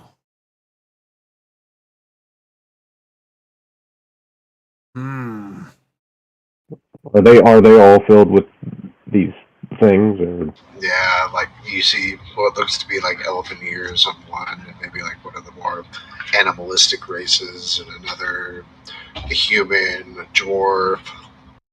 All right. Looks like we got a sorted batch of some kind of fucked up science experiments here. Are they all clumped in multiple rooms, or is it more they have? It's only one in each separate cage. One in each cage. All right, Maldron. I have a proposal. I think this is something that we need to actually investigate a little bit further. Let's bring one of them out, kill it, and then I can do a medicine check, see what the hell's really going on. One door at a time. Because Duggards shouldn't be really doing necromancing type of shit like this. That's true. They're not exactly the brightest fellas, are they? Cool. Yeah, as you can see here, they build fucking regular sized doors, but they're like my size. So why the fuck would they put peeking holes about 3 feet above them? Doesn't make fucking sense. And I don't see a fucking stepping stool here. What? There's a good chance they didn't build this. Like, if they only recently came to the service, they probably just took this because nobody was using it. That's yeah. Maldron's looking around. Do I see a stepping stool that I mentioned? Definitely not a stepping stool. Can I put them on my shoulders? Oddly enough, though, the lever is about dwarven height. I don't want to pull that lever. I don't know that we can control how many come out. If you pull that lever, it's probably letting them all out. And we are tapped on spells at the moment. At least I am, and I don't.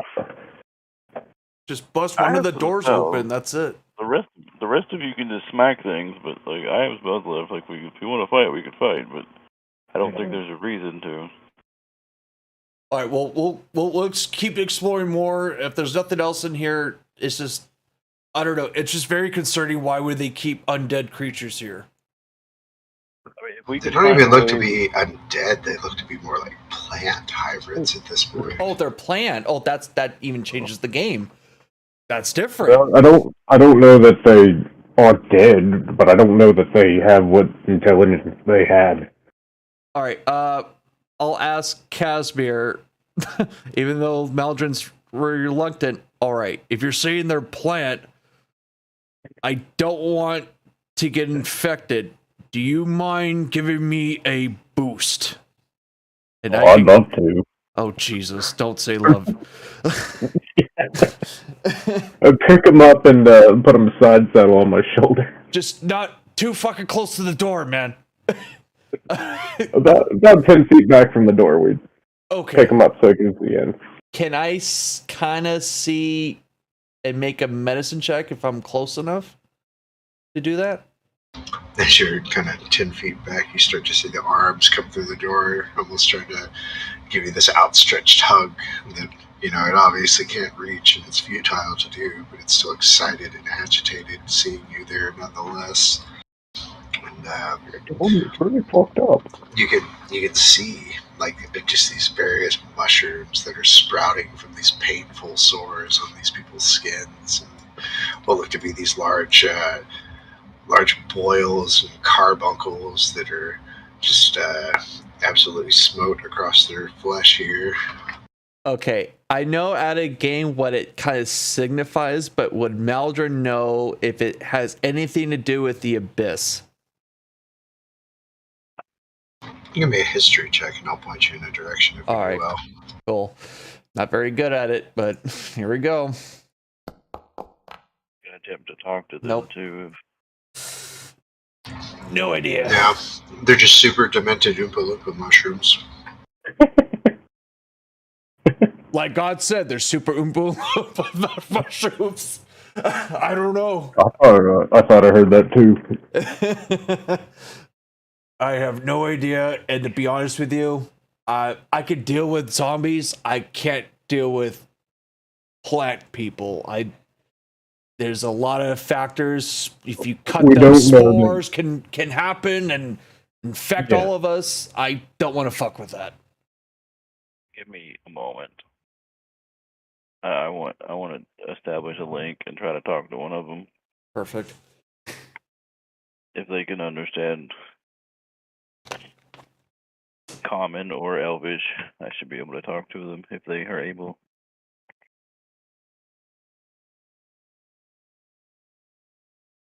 So I'll just be like, hello. Like, I'll find one that looks, I guess, human or Elvish to raise my chances. You try to reach into one, and all you're hearing is.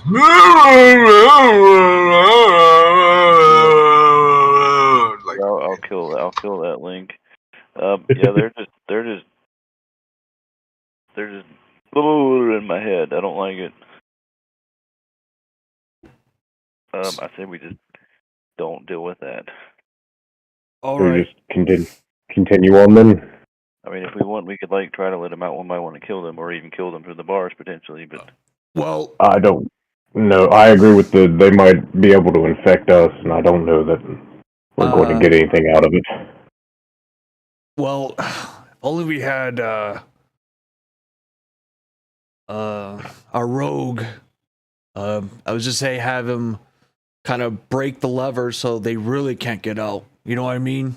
Because if the Dugar comes back and say fuck it and they release him, at least break the lever so they really can't get out. I could probably do that. yeah, that's probably in your wheelhouse. Like, are you saying like you run thieves tools? Like I have thieves tools. Do it then. I think. So when you use your thieves tools, give me it based on an intelligence thing, because this is like a sabotage in a sense. You know what I mean? Ooh, never mind. I can't do that. Oh shit. Can I change? Okay, here we go. You have to pick my shit stat. Like, Oh, I didn't even see your mod there. Hey, it's Archie. This is meant to happen. You basically find like a small mounting device that the actual lever rod is pulled from, and you detach that from the entire apparatus, basically giving nothing for them to pull to be able to open this large wood sliding bar that's across all of these back cells here.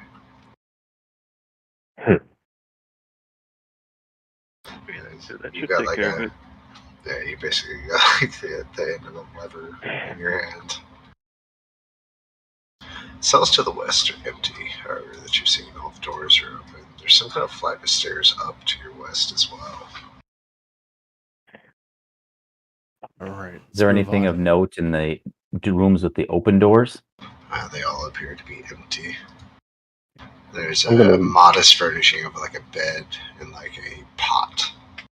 I'm gonna saunter upstairs. First action, we just go upstairs. You walk up, and there's a few doors that open. All of them, in fact. Almost as if people had been through here recently. And you're looking around here, and the ones to the north look like provisional rooms. Like there's a bed, there's like a crate for stuffs. Nothing too much in terms of personal possessions, but as you look to the south two rooms, they seem to have like quite a few amounts of like basic supplies, blankets, rations, hempen rope, other bits and baubles of equipment here. You're kind of going through the sacks here, and one may be stuffed full of wool, the other one's got a bunch of thread in it. It's just an amalgamation of like different crafting and valuable materials. You even find a sack that there's this necklace of 25 pearls that are probably worth about 5 gold a pearl. And even still, you go through another sack that has like 3 daggers, a set of wood carver's tools, navigator's tools, some fishing tackle. There's a small red vial that's capped with like I said, a red liquid in it, and a leather pouch that has 73 silver as well. There's a little bit of, given the equipment room, remember as you came up here, there was a bunch of stashes of like, various pieces of armor and metals and disarrays up here. Like, there's some kind of stockpiling thing going on. Do we know what the red liquid is? Is it just a healing potion, or can we check that? It looks like a common healing potion.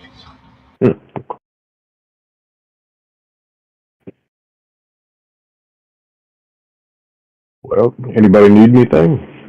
Pick it up, take it. Let's do an inventory check. We can always use another healing potion. Right. I'll take the rope, just in case we need that for later. And give yourself probably 4 hempen ropes if you want. There's even more. I mean, there's a ton of supplies and stuff here. Like, everything is just stockpiled. I'll take the 4 ropes and throw them in my backpack. Like, there's like, if we want something, we could look for it, or is this like specific stuff we could just take? The items I listed are kind of unique to every year. What I usually tell the groups is if it's like an armor or a weapon that's valued under 100 gold, it's probably there. 100 gold. It may, a lot of stuff that's here could be in like disrepair, waiting to be used, or cast me downs, things that are minorly broken, things that are forcibly stolen. Regardless, like the overall arcing picture is like this is some kind of storehouse or storage, or I think something pivotal could be here or happening around here.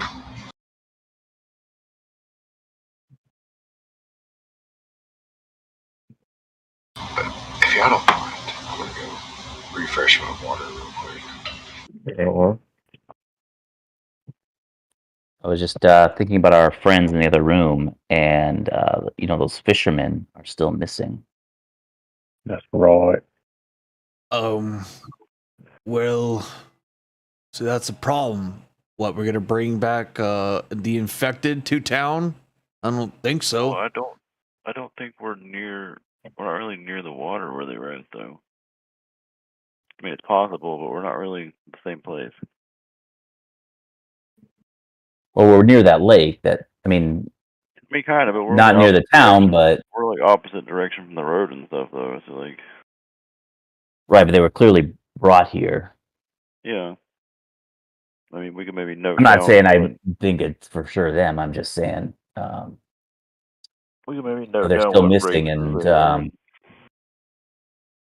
yeah, let's like note down what races they are and see if we can ask like when we get back to town if that like matches who we were looking for, kind of thing. or find somebody you could do some kind of restoration spell on them. Well, that too. Yeah, that too. So you're suggesting to bring one of them back? No, I'm suggesting make a list of like what all of the races are, so we can be like, we're the fishermen these races. Hmm. And then maybe we can come back with like somebody that can cure this stuff potentially. That's if they're still here. Well, that's the thing. Coming back, there's probably gonna be dwarves here. Like dwarves are gonna like, if these Durgar don't report in or something, there'll probably be either more of them will come here or more of them, and like to defend the place, or more of them will come here to like burn it down. They will be reinforcing if they're coming back. I mean, we're not seeing anything here that they need to reinforce. It's the only thing. Well, If they know this place is made, they'd probably just try to destroy it and leave or something. Take what they need and leave. I suppose more it depends on how vital these creatures are to whatever plan's being held. Yeah. And they could be just stocking this place up if their leader Zardarok is coming. You know, maybe it's just like a halfway, like a way station or something. It could be an outpost, yeah. Yeah, exactly. Outpost somewhat near a couple towns for them. Yeah, like I mean, if we leave, there's probably not going to be coming back to this unless we come like straight back. Even then, we don't even know how often they check in here, so. Yeah. But we did have that note. So either one or two things. Because I still feel like only 5 in this tower, it just doesn't seem right. So they're probably planning something here. Like you guys said, stockpiling. Make a zombie plant army. And they're just taking a little bit at a time for their other army that, like you guys said, this is a halfway point. And they might be planning something really big. Zombie plant army seems weird for Duragar. Because Duergar don't usually This ain't stay in the them. surface. They don't. It's not them. Yeah, but that's because of the sun. We know they're here because there's no sun. But they're always up to mischief. Even at that, I don't know why they would come up here because they have everything they need where they are. Exactly. So why come up here at all unless somebody else is wanting to come up here? That's right. Oh, that guy is using the dragon y'all heart furnace. Y'all are like tiptoeing on the landmine right here. Shit. We need to figure out who's in charge and what they're doing. Well, we know who's in charge. We know what he's doing. We just don't know where he's at. Mm-hmm. Well, Zardarok was his base was at on the what they said was on the spine of the world. So is that So we know north where of the us? mark The spine of the world would be, if we look at it here, is. We sort of know where he is. basically this whole lower south mountainous chain. That's far. Yeah, it's a lot of like you could be anywhere in on that. So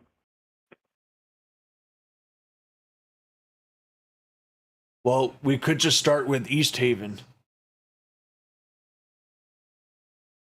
Because he's we meeting know someone we're in there. East Haven now. I mean, East Haven is probably the closest city, maybe, to where he's at. So he's maybe on the eastern side somewhere. Could be right here. That's the best place to find a little information. I mean, I don't know that we have the ability to go against like this little army on our own immediately either, but No, but if we befriend a little bit more of the 10 towns here, we could get an army. I don't know, hell, maybe Ronan can talk to those cultists again, and maybe we can get an army from them. Who knows? That yeah, point. I don't know about suicide bonus. I don't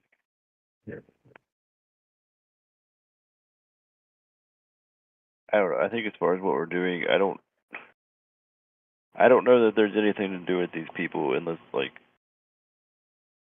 there's no way for us to know if we could come back without there being more Duragar. So it's like, to me, if we wouldn't do anything, it's probably like, which now we've sabotaged the thing. Anyway. I don't know that they're saving these people anyway. Yeah, I think it would have been maybe let one out and kill it and try to see what's going on with it, but it's kind of too late for that because we already sabotaged it. It seems like a dangerous proposition, even letting one out and being near us in that way, because you get one cut on you and it infects you, and then we have even worse problems. Yeah, I mean, I feel like killing them would be a good idea, but now it'd be hard through the doors. Plus, there was only one lever, so we don't know how many doors it opens up at once.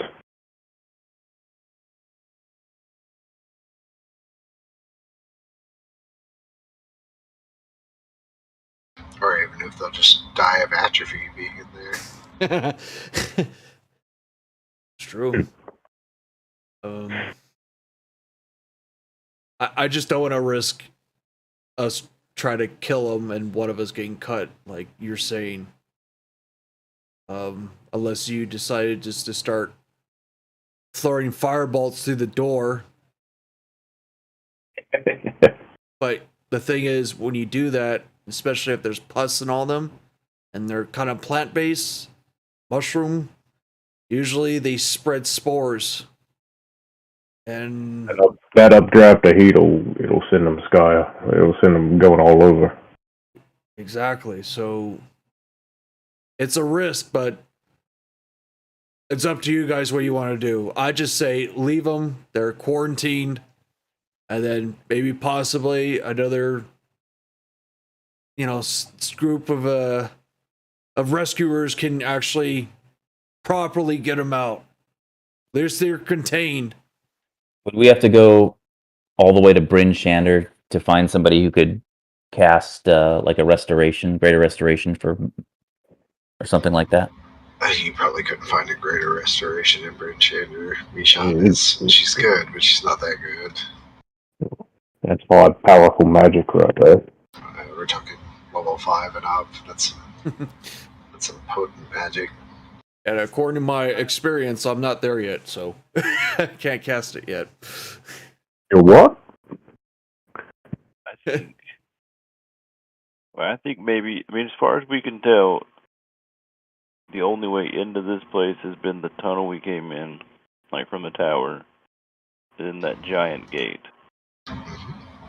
So maybe we collapse the tunnel after we leave? If we collapse the tunnel, and if we could maybe see if we can... The gate's got to have some sort of, like, moving mechanism. If we could screw it up so they can't open the gate, they couldn't, but nobody could get back in. You have to think of it as what this place represents more than anything. I think they even told you if you had that hostage here. Maybe they didn't, but we didn't get to that. I thought there was one thing you missed there.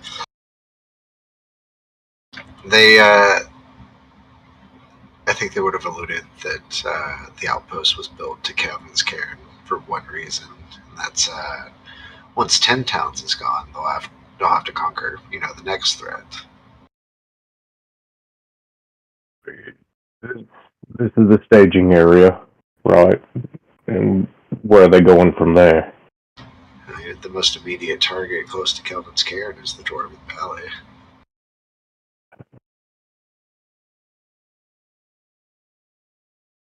This place just represents a danger to the towns around it in my eyes, I suppose. If this is for after they conquer 10 towns, then it's not even really an issue at the moment.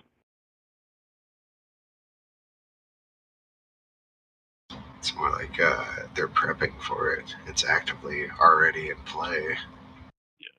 Supplies, they have whatever these freaky mutants are. Out of all the towns that we've been through, which of the towns are more heavy base in armory? Like they can actually take care of themselves. Yeah. Probably Targos. Bryn Shander has a good amount of people. East Haven has a decent front.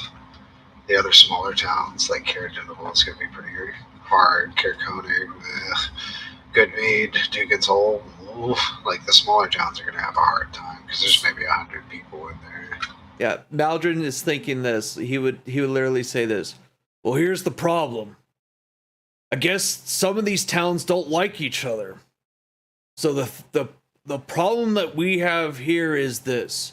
We tell them one thing and say, hey, can you help this town?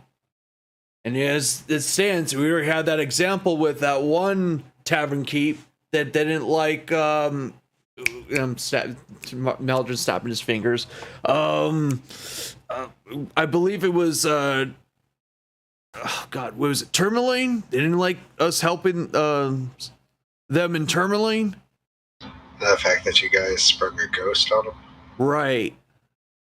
So there's consequences to the stone's thrown. Like these 4 villages right here all compete for resources. So that's a problem. So whereas like these 3 all compete for resources. And these 2 all compete for resources. So we have so to. if you help one, or kind of help one, but do a bad job. Not necessarily a bad job, but the consequences were interesting. Things happen. So far you've got a pretty good rapport with Targos for going up the mountain. Tourmaline, obviously, kind of hit or miss because you sicked a ghost onto the speaker. Lonelywood's doing all right. That's your place of business, so you'll have a pretty good rest there. Mm-hmm. Y'all have done the quest in Caer Denival and Caer Konig, but you haven't wrapped up that one in East Haven, have you? The fisherman? Yeah, so you're gone. If these guys could potentially be the fishermen.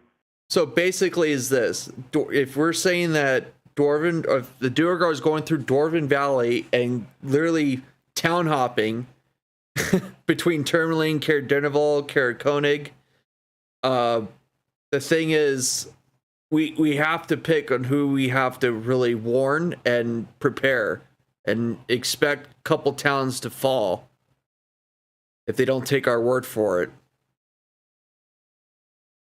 But you guys are still just kind of newbie adventurers. I mean,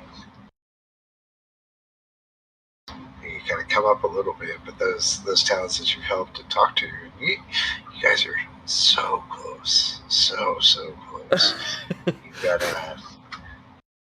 You've got like 4 more possibilities that are in chapter 1, basically, and I've got 2 that are required for you to do. So y'all are like within 2 sessions of jumping into that next chapter, I'd say, depending. So it's becoming a real predicament. You're starting to see how convoluted things are, and even still, you've got missing fishers that are in East Haven, and I think you guys have the rumor too that like the speaker of Goodmead apparently has been killed recently. So this base would be kind of central to attacking all 3 alignments of towns, correct? Yeah, but still out of the way for most, so they would be off the off-beaten trail. And even still, if there's, they're saying they'll go after the Dwarven Valley, it's just right around the mountain from them. Dwarven Valley's right next to them. Looks southwest of Calvin's Cairn here, kind of. But if they take control of the Dwarven Valley, then they have kind of a giant foothold in between everything. But the captured guard would explicitly say this is the next step. Kind of keying in that the Dwarven Valley is not the primary target. Mm-hmm. So I would say this: let's actually finish what we're doing here. You know, obviously tackle the couple things as we're going down, go to East Haven, meet with this Durer, capture it, and find out what's really going on here. And actually keep him alive.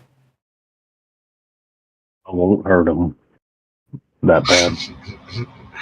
It'll be pretty late by y'all getting into East Haven. It's about an 8-hour trip plus from Caer Konig, so You stop out in the small town and take a rest, and Yeah, I Right. need it. yeah, we're all a little bit tapped. So Yeah, y'all can certainly stay over in Caraconic. There's not much for provisions in Caradenival, as you remember, but we can. Caraconic, especially bringing the lantern back to Allie and Corey, and That's right. We do have the lantern we got to take back, don't we? they would offer you room and board as long as you don't slip any more drinks to Trovis, who is passed out asleep in the afternoon, drunk at this point. Just gonna.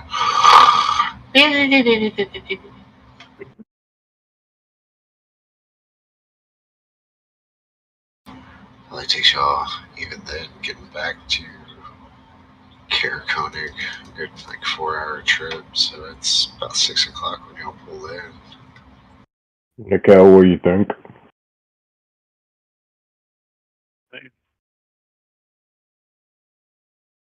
Got lone spells. Probably best not to go like too long of a trip with all of us being weakened. Mark, what say you?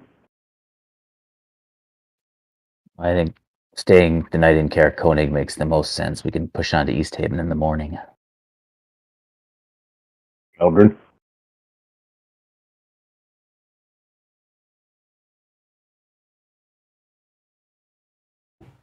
Let's do You it. there, Matt? Yeah, absolutely. Well, you guys bunk down with the Northern Light. They would obviously comp everything for bringing their precious lantern back to them. Regaled by the tales of these growing and shrinking dwarves that can turn invisible. Are we blowing the tunnel up? Are we going to disarm this place for now? Yeah, I thought that's what we're gonna do, and head back to I could Caraconic? potentially jam the big door because it's got to have some sort of opening mechanism. I don't know how we would like mess up the tunnel. Well-placed fireball at the entrance might be. Might need some Do a lot. mold earth or something. Yeah, like it's gonna take. I would say you could probably sabotage the gate. I don't know, the tunnel, unless you got something better than firebolts. You'd have to throw a little behind it. it'll take a while. Yeah, I don't think it's something we do quickly. We don't without the right spells, and I don't think we have the right spells. Yeah, I don't have fireball yet. One day. Yeah, one day. Take out the gate then, and I could cast Burning Hands a couple times. I don't know. Like it's even then, I don't think it's gonna do a lot. It's still like a stone tunnel.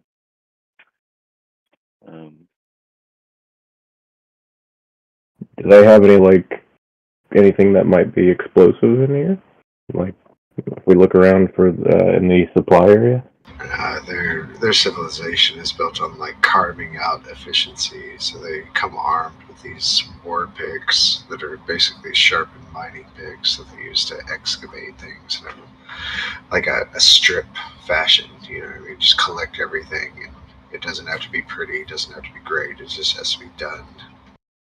So when they build structures, they're often very practical, not artsy, very devoid of anything like that. Take out the gate, head back to Caraconic. Take the lantern back. I guess when we leave, could I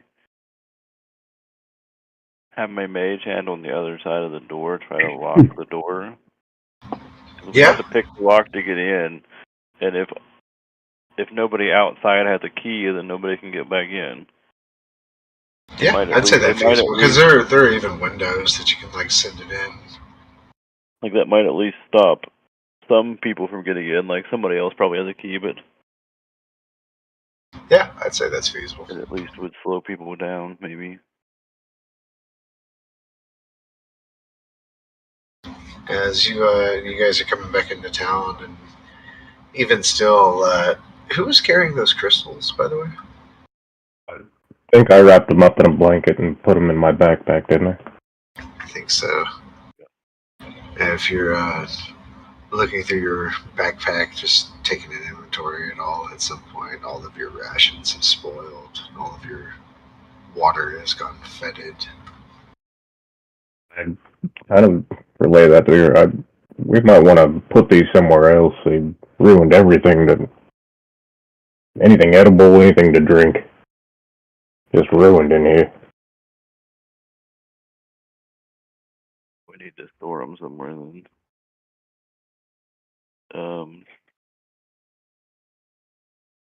I wonder if we could get like a wooden box or something maybe to put them in. Investments box, so we could. That would help. That might. You might need something stronger than wood. Are there any? At this point, it's already ruined your stuff, so you can carry it at least for now. That's fine. I can live with that. It's already done, so they might as well stay put, not put anybody else's things in danger. Yeah, like as long as it's not affecting you or like your other stuff. Yeah, do I feel any different carrying them? Oh yeah, absolutely. Foreboding sense of dread. You get the feeling like your group mates are kind of talking about you every now and then. Oh. But they're obviously not going to be so brazen as to confront you. No. Do I notice that he's kind of like looking at us in a way like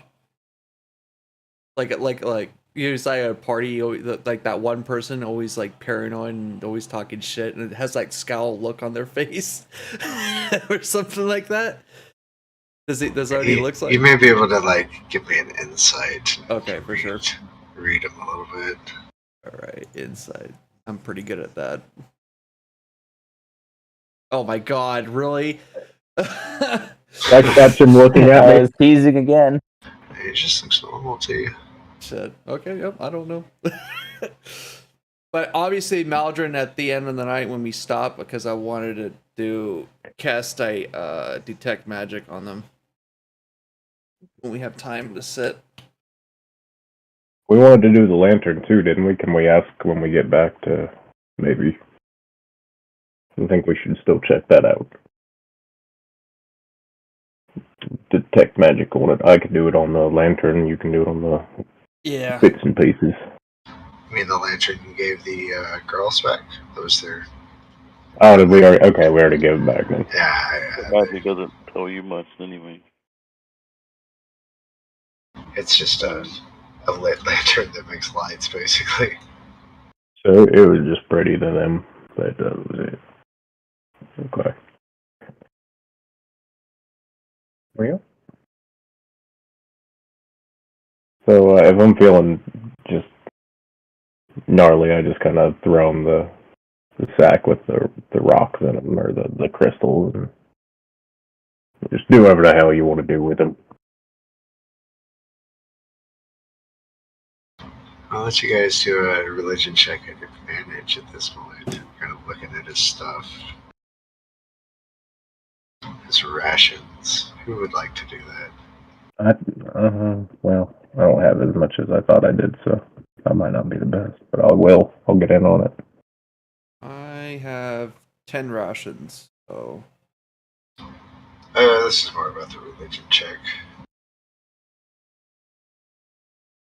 You what? So not me. Can you show us again so I can...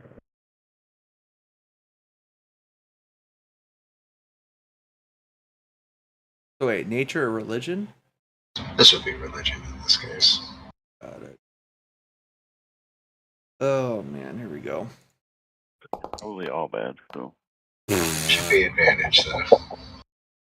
Oh, advantage? Oh, okay, for sure. Alright. Try this again. Oh my god! It was hanging on the 18? So just cool. What about you And, guys? how do I get into my person with the map showing? Go upper right hand corner. You got that Foundry chat, the combat tracker, and then you should also have got the actors tab. In the actors tab, there's a players folder, and you'll find your sheets in there. Oh, there we go. Awesome. Religion check, boy.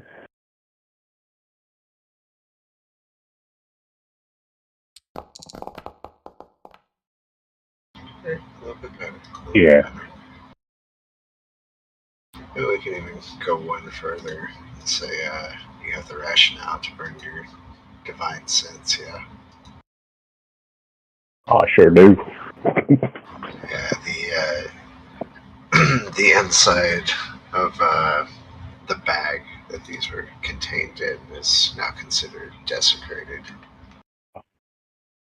In fact, anything they kind of come in contact with for too long starts to take on this desecration, as opposed to consecration, which would be being a holy land, to being a positive thing, like spiritually endowed. This is like some kind of taint or malice that's suffusing into anything that's around. I just relay this to the party. And what do we do with them? They're kind of eating at me, and I don't feel right. I don't know what to do about it.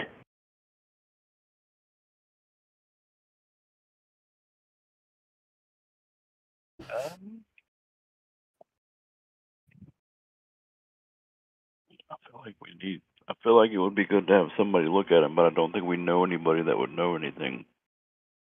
Is there like a church in the town, or like any kind of religious place? The House of the Morning Lord, which is probably the temple that's in Burnchander. There's like a few to Torm and Tyr and whatnot. They're in Burnchander as well. Most of the big like holy bodies will be based out of there, just because it's like the biggest city. I don't know that we want to carry on that far. I think it's good to have them near all of us, especially if they have to be near somebody the whole time being carried. And I feel like if you put them near an animal, the animal's gonna turn on us. What if we drag him behind us? We have all that rope.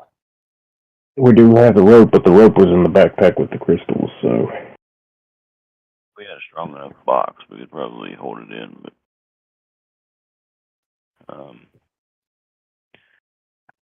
what if...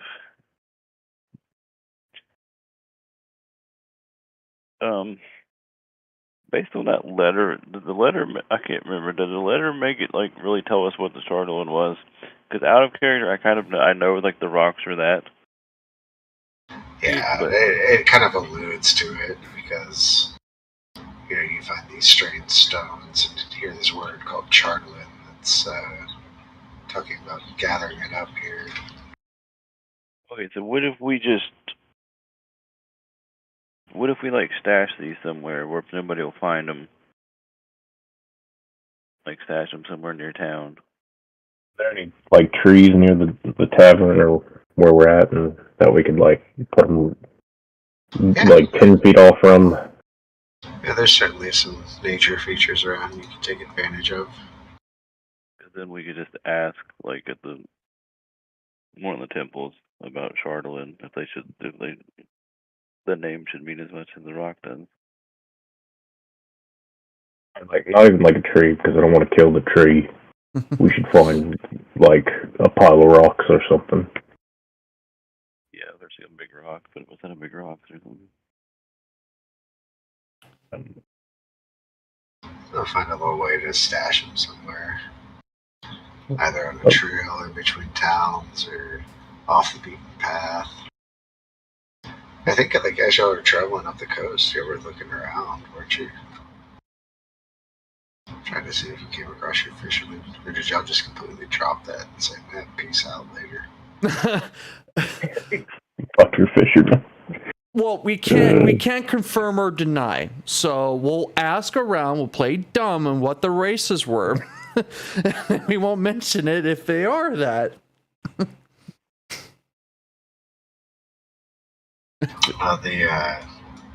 Still give them a look. Like look around for them, but yeah.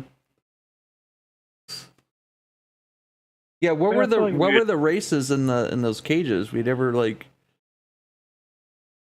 You never even looked, huh?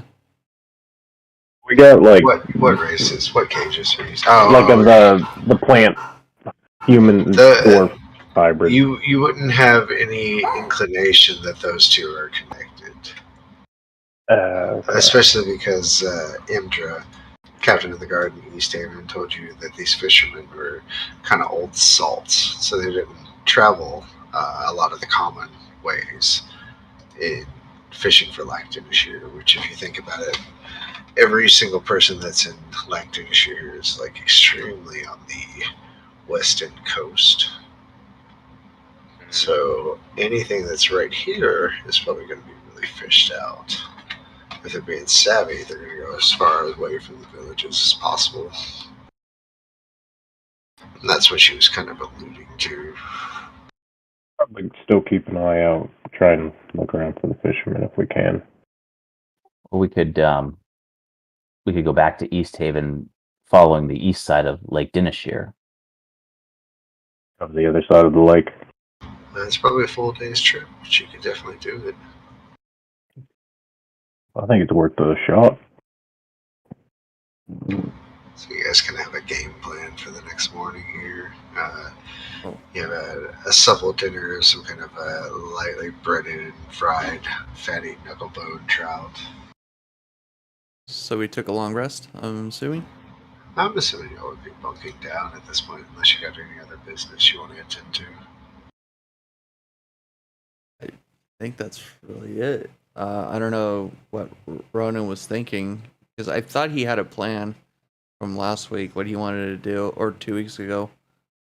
We had talked about going around the other side. Yeah. But things kind of changed, so I mean, Well, either way, we get to East Haven, so yeah. I mean, I don't think it hurt.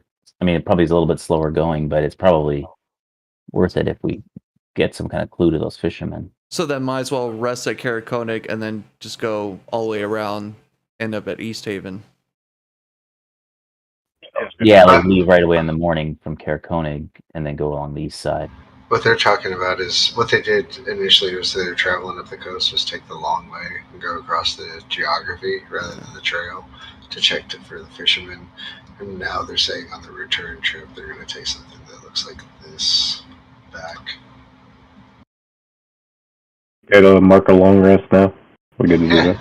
Yeah, absolutely. Get your long rest in, guys. Yay. Oh, I feel refreshed.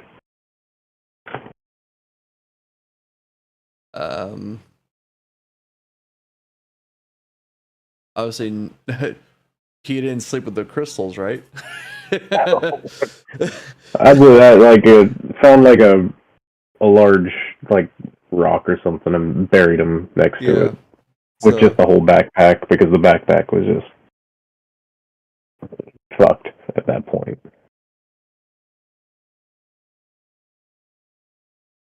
Hopefully, I don't know what to do. I'll put that on the group note, so we don't forget them. If something else happens,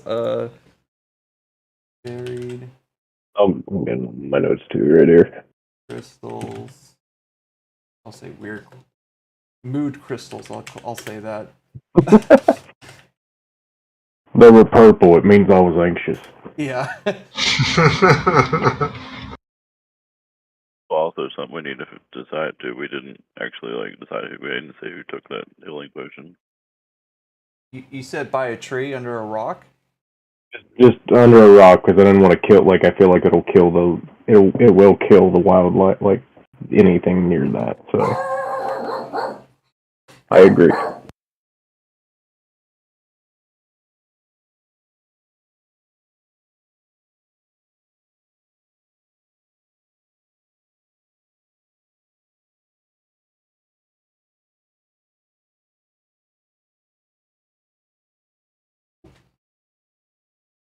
I took the health potion. Good. Buried him and slept. Do I feel slightly less gross? Yeah, it's getting them off of your possession and out of your reach is definitely having you feel a little bit better about the situation. I'm not going full Schmiegel on them and talking to myself. No, didn't hold on to him for that long.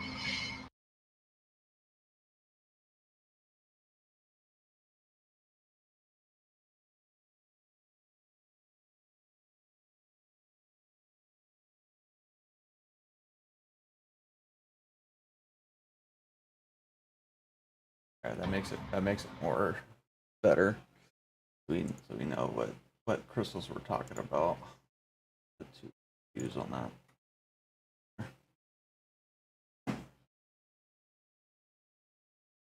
Alright, well, you'll get up the next morning, you get yourselves out of bed, a little breakfast in you if you need it, and kind of get on your cold weather clothing and get ready to go find yourself some fishermen today.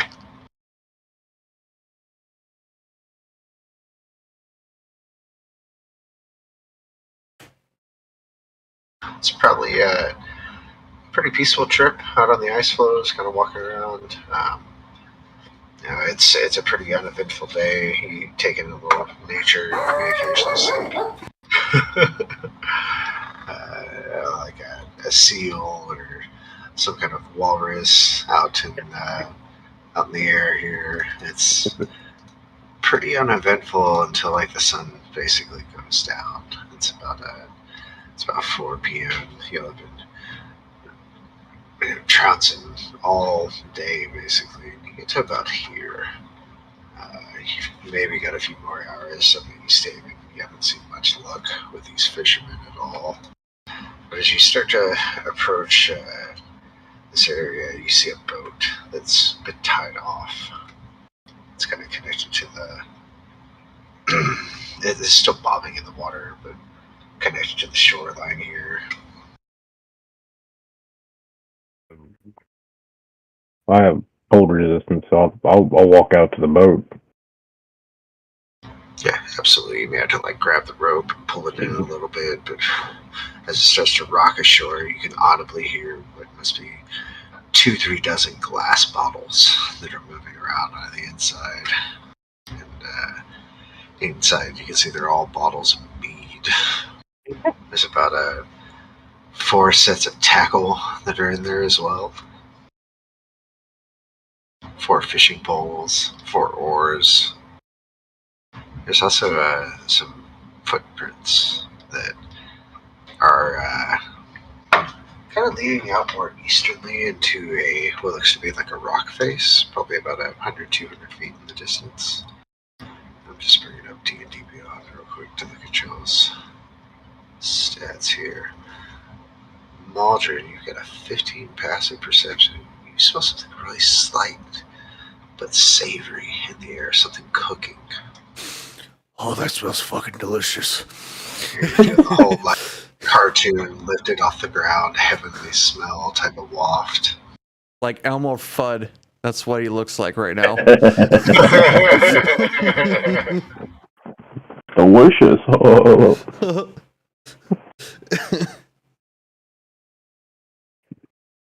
Yeah, I'm gonna follow the scent, I guess, if it's really enticing. Oh, it's definitely enticing. It's intoxicating, in fact. I'll follow him and kind of catch everybody up with what I saw. Just mead bottles and fishing gear, but nobody aboard. Okay. Let me get you guys to where we're going.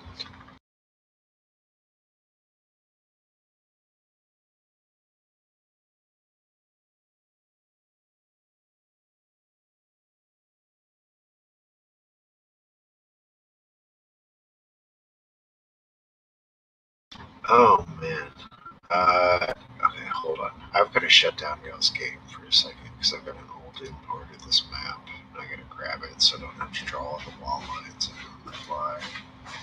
For sure. So, yeah, give me just a second to fix that.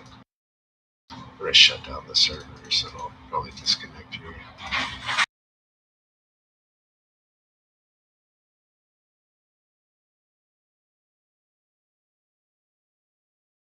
Well, I can't believe I still have an old iteration of that map floating out there.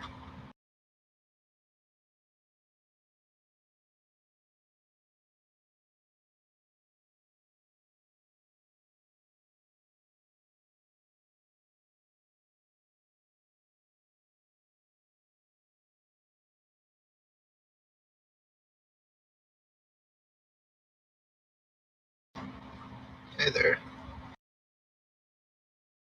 Or was that me disconnecting? Yeah,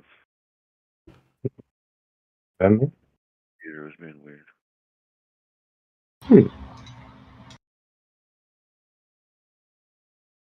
Okay, that one's there.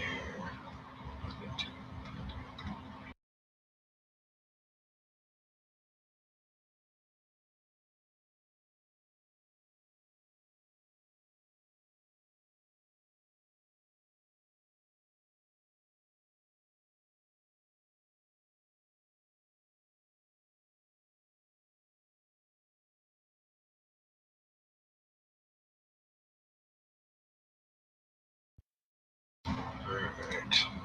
Stopping this server. Firing y'all's back up.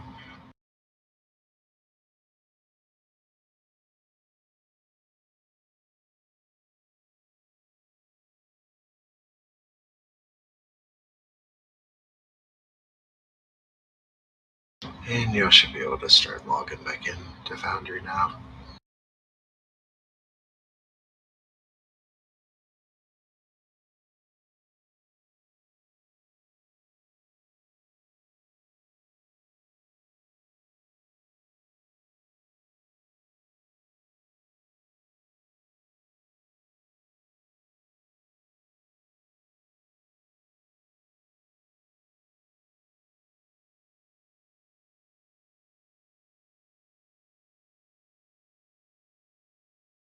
Hey.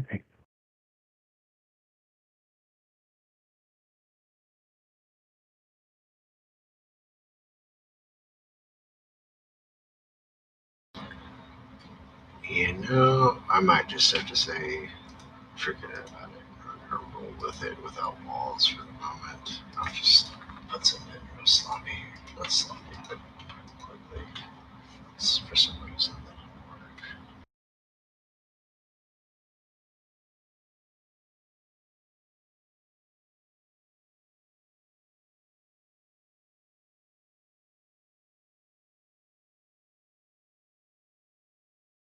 Tony on. It's taking forever to load for me to log in. Should be up and everything at this point. You made a F5 and see if it comes back quick. I see you in Maldron though. I was like loading up there. I like the gray screen. Yep, still gray for me.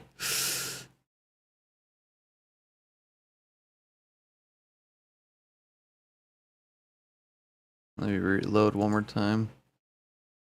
Sometimes I get stuck on a loop. Yeah, I can do that at times. Oh, I can't believe I missed that net for y'all though. My apologies. Might have to close Foundry out completely.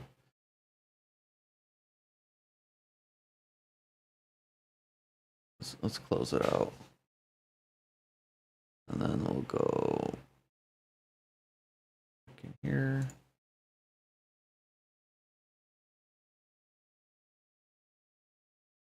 Yeah, it says game currently offline. Okay, there you go. Let's see.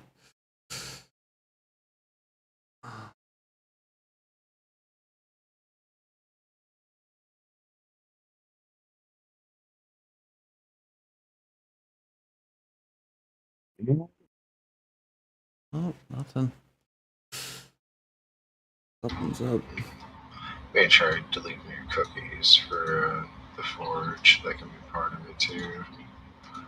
I know I've had people that get boot locked before, especially if I ran the client side version. Mm-hmm. You have to delete their shit in order to get back in.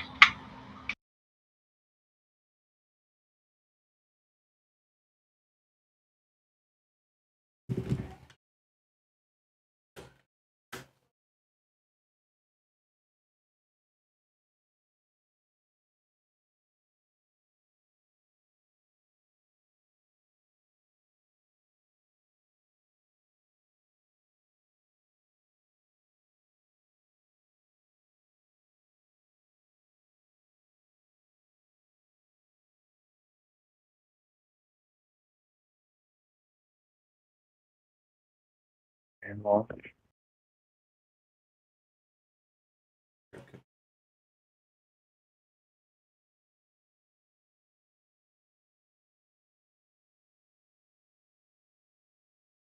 I killed my cookies and logged back in, and I still have the gray screen. Yeah. And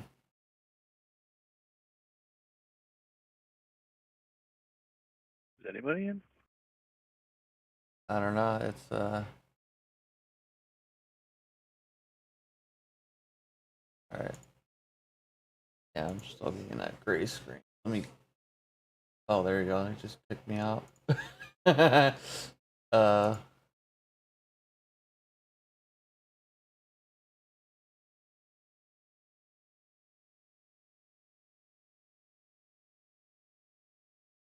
All right. Now let's try.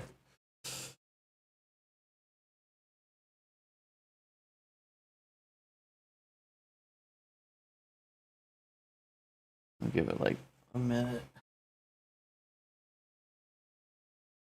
So what was it, like a new update or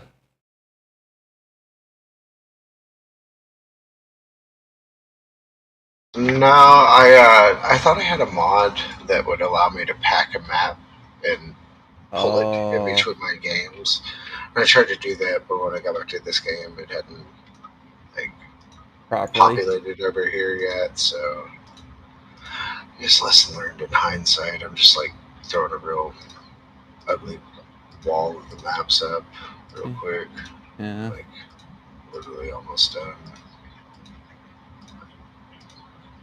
Normally I'm a little bit more precise when I start doing walls. Did everyone else get in? I'm in. I'm not in.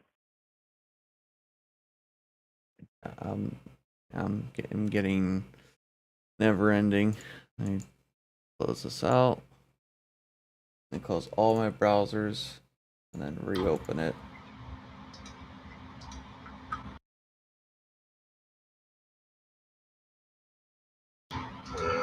Trying to launch in IF5 to myself to see what is going on.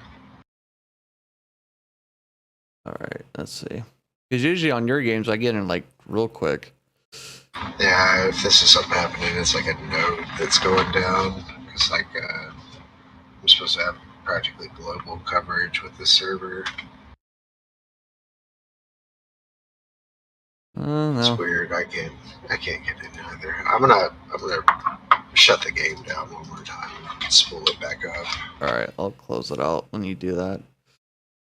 Alright, go ahead and back out all the way when you can. Yeah. Here, guys, and I'm gonna get in Well, there it and doesn't stop even give me like the whole sidebar for me to like properly log out, but you know. I'll just close the window. Yeah. Close the browser, in fact. Its server has been stopped. You know, on my games, it's so funny because I have a lot of like mods on my Foundry game. It's always on a time clock every 3 hours, just only on my computer. Don't know why, but it decides to go complete blank screen, but it'll reopen up. But I have no map. I still have my toolbars. Well, I have to actually legitimately hit refresh on my That's thing. like just something has hit critical mass in the background, basically. Exactly. Yep. Exactly. And I'm like, oh, all right. I already hit the 3 hour mark. Well, at least I know I have an hour left. All right, I just got back into it, and I see Tarek in here already. Okay, let's see. I see Maldron. Yeah, there you go. You had to let it sit for a little bit. I had to let it simmer and stew there. Apologies, gentlemen. Oh, I have a premium potato. Yes, what I have. Oh, there we go. All right, now I gotta fix my little calendar. I would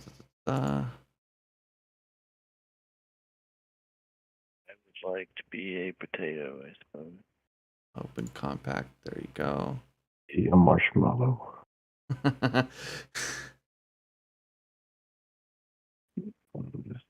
What word?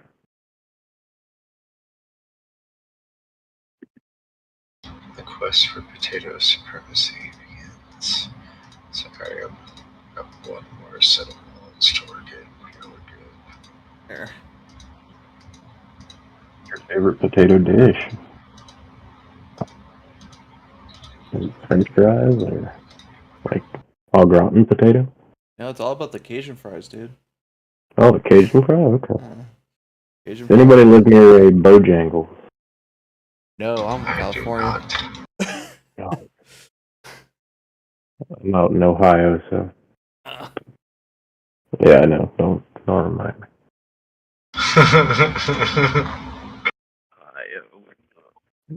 It's cheap, dude. Okay. I'm in West Virginia. Mountain Mama. All right. So Good old Houston. we had a lot of good breweries. Does that count for something? Has to count. I mean, you're in California, so you're like in the land of craft breweries. So I know it's Yeah, still not comparable, but it's something. it's something, but not everything. You know.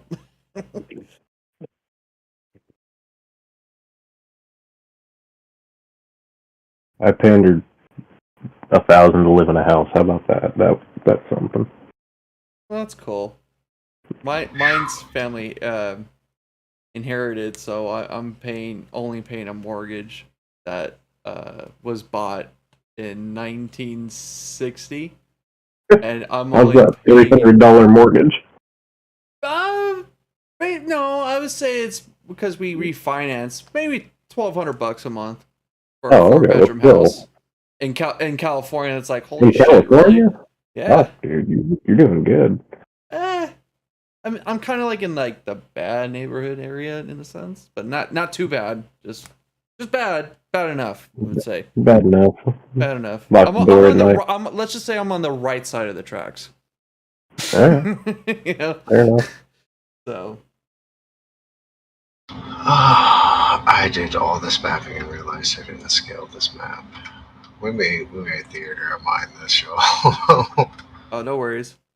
I Just put our tokens on this Icewind Dale map, and then we'll take it out from there. basically it's an experience if anything. I'll have it ready by next week. Yeah. Hold on a minute. So you guys come up to this this cliff face, right? And you can see that kind of from left to right, about 30 feet above you, is a cliff entrance or a cave entrance. There's one about 10 feet lower than that, maybe a good 30 feet off to the east, that's about 20 feet off the ground. And then still there's a higher one, again, a good another distance around. And flowing out of the lowermost, the fourth entrance, in kind of the what would be the rightmost, is a frozen river that you guys are kind of standing on as you approach and look over these caves. So, in layman's terms, 30-foot cave above you, 20-foot cave, 30-foot cave, and then walking on the river are kind of the options that you come in here with. Yeah, the foot tracks that you've been following over through the boat seem to lead into the southernmost cave, and there is a brilliant smell of soup in the air. Yeah, I'm Elmer Fudding it and whisking away. Yeah, follow the smell then. As you follow the smell that's just getting more intense as you travel into the cave here, you probably go a good, 120 feet or so. Kind of twisting, eventually east and then southeast and then east again. You come up to this, what looks to be almost like a waterfall that's been frozen over here. And it's probably a good 10 foot, 15 foot ascent that you're going to have to climb up. Luckily for you guys, all I need you to do is just give me some athletics checks. Nikel, you will probably not have to do this, obviously, if you choose to do so. Yeah.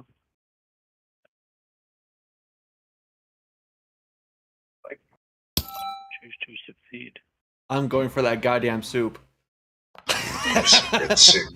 Yeah, y'all like ravenous almost as you're coming up here. Do I get advantage on athletics check? Who is that? That was Casimir. Casimir? Yeah. I don't think you get advantage on them. You're Oh, probably proficient in them. Yeah, I think I'm just proficient. Yeah, +5 bonus is not bad though. Nah. That is wrong. Hey, you guys all successfully climb up this athletics check here. You're standing about 15 feet higher over what appears to be like a natural waterfall. And as you look forward, it seems like the river is continuing northward, but you can kind of see this little like 10 by 10 foot opening in the rock that looks like a cave off to your right hand side. So you kind of got a little fork in the road here. I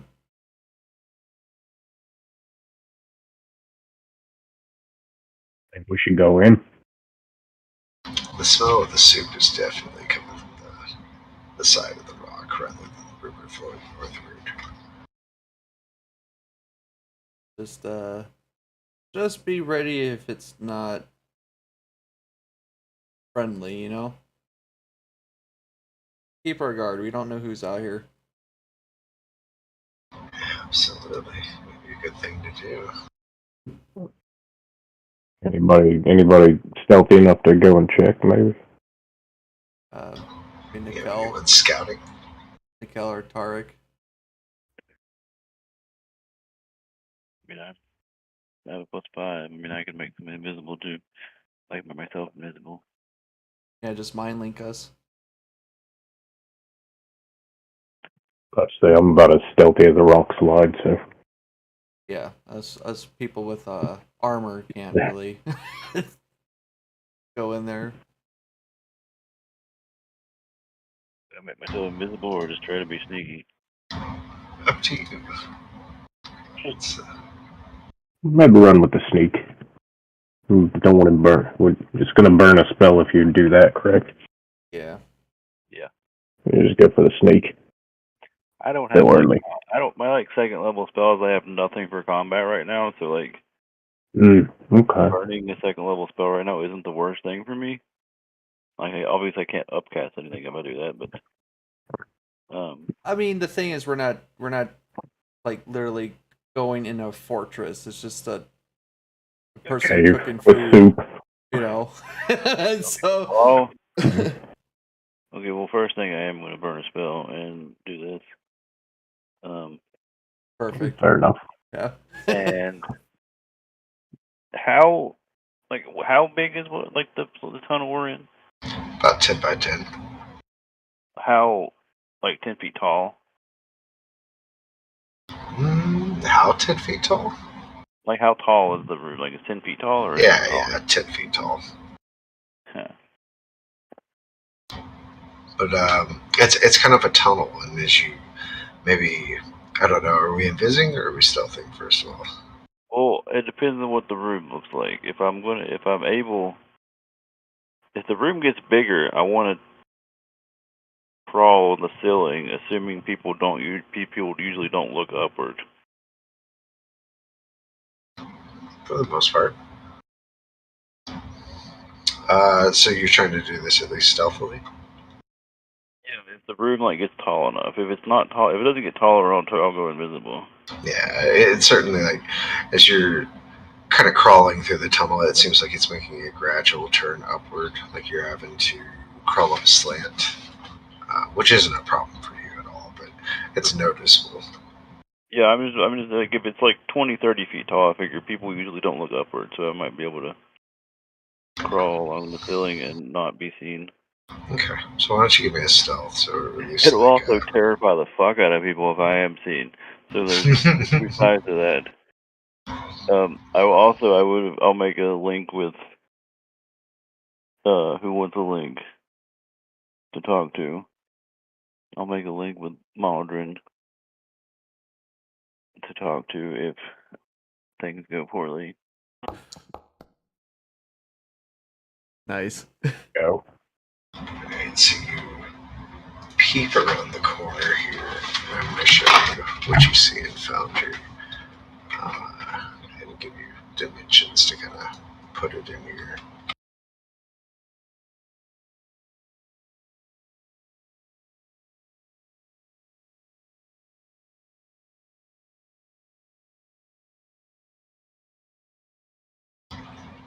The room that you're coming into, it opens to about 40 feet. It's like a pretty larger, sizable. It almost quadruples in distance you can run. As you kind of poke out and you're looking around, this is looking back at you with hollowed eyes. Not really.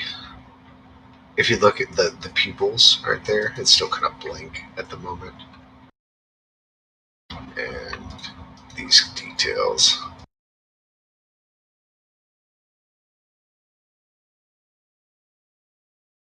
Wait, does it seem to see me? The eyes are all black right now. Is it reacting to me in any way? Not that you can tell. Okay, I'll tell Mondrin. I'll be like, is this thing like big? Is it like large or is it like medium or? Look at Discord. Oh shit.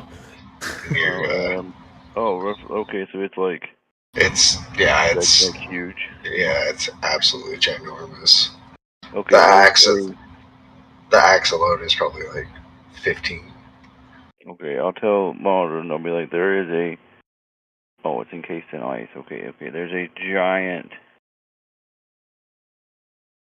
skeleton with some crazy armor and a giant axe, but it's in a giant block of ice. And you don't see the cook? No, I just see a giant skeleton in an ice block. Anything that might trigger the ice bolt. Well, I can't talk to you. Fuck's sake. Right. What's he saying? Do you feel like you're the only one in the room? I'm not seeing anything else in there. As far as I can see, there's nothing else here. I'm going to try to move around and see if this thing is like aware. Well, if you do see something, try to come back stealthily and maybe we can make a plan. Yeah. So it's maybe about 90 feet close to you. How far are you going to go? Well, I want to try to move like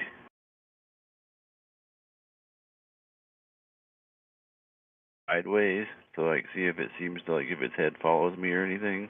Okay, so still keeping the distance, but kind of flanking the radius of the circle. Yeah. Maldrin will relay to the group as Nikel's doing that and tell him giant skeleton encased in ice and there's no one cooking the soup in there.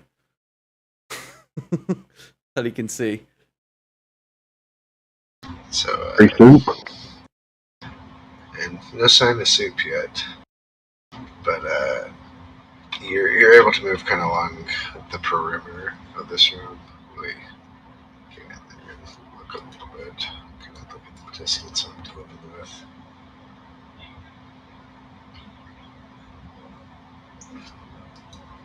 Okay. Yeah, you're able to get up to a certain perimeter, but based off the way that this room is shaped, everything has been like a pretty good distance away from this guy until you have to start crawling northward to kind of get to the other end of this cavern into the next tunnel. For what you can see, you're gonna have to get a little bit closer. It's maybe like 40 feet or so. Okay, so there's a door, but then there's like I think you have to get Not necessarily a door. It's more like like another opening. yeah, this is a large cavern, and even still, it's kind of way to the northeast that you can continue to move through. The scent of soup is emanating from that direction. Okay, I'll tell Mulder. I'll say there's another in this room there's another opening, and it seems that I can smell stuff from that direction. I've moved around some, and the thing hasn't reacted to me. I don't know if we get. It's kind of scary. I don't want to get too close to it. All right, and then I'll ask Nicole.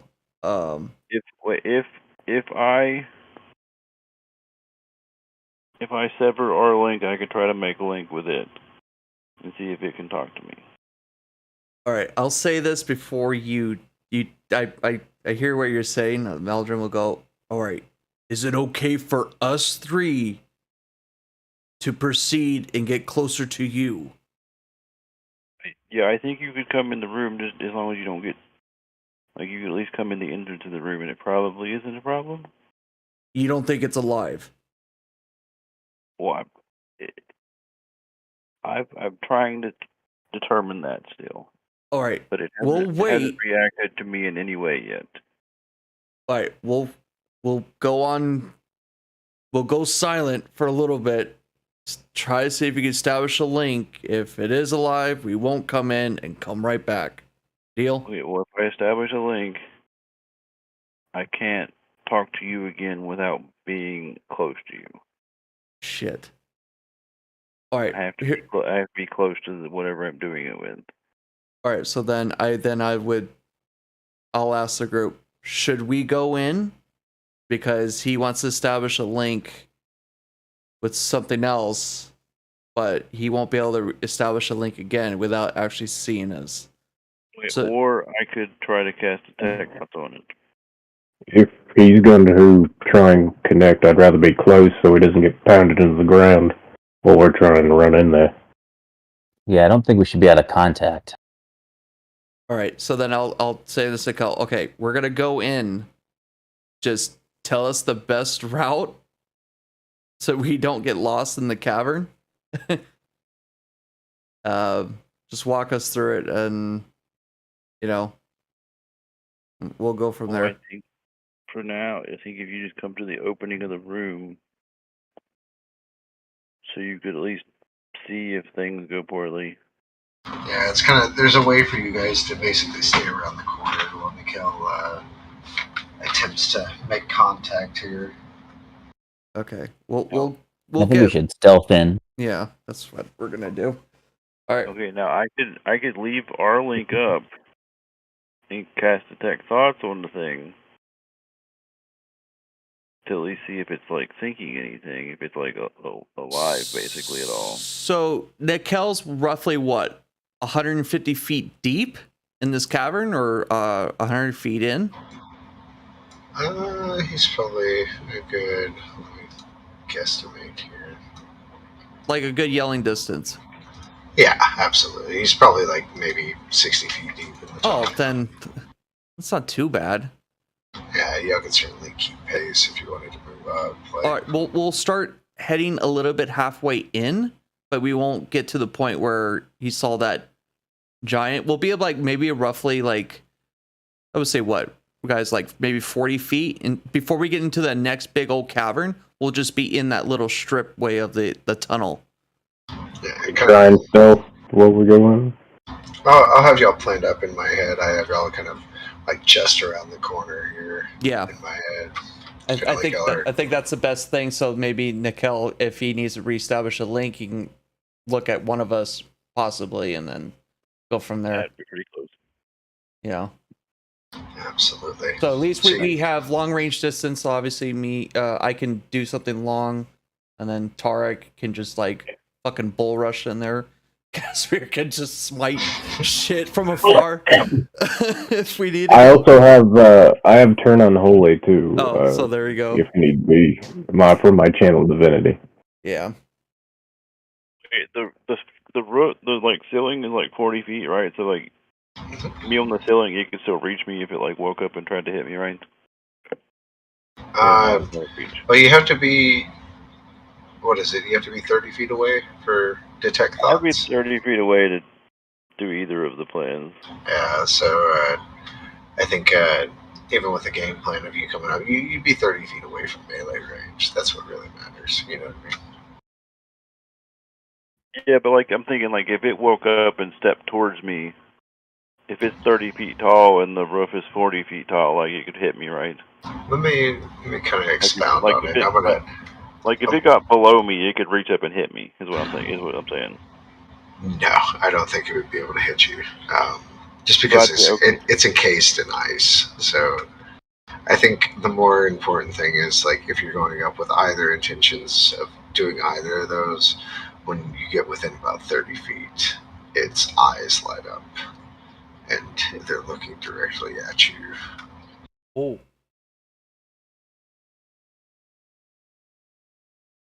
Okay. Oh shit.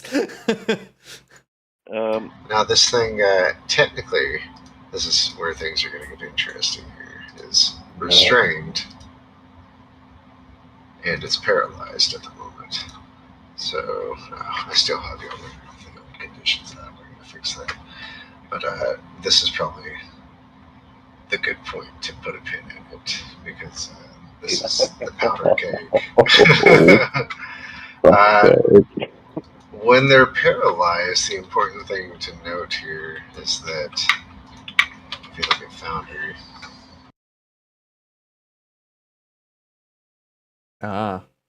Yeah. That's weird. It's encased in ice, so wouldn't his AC be fucking high?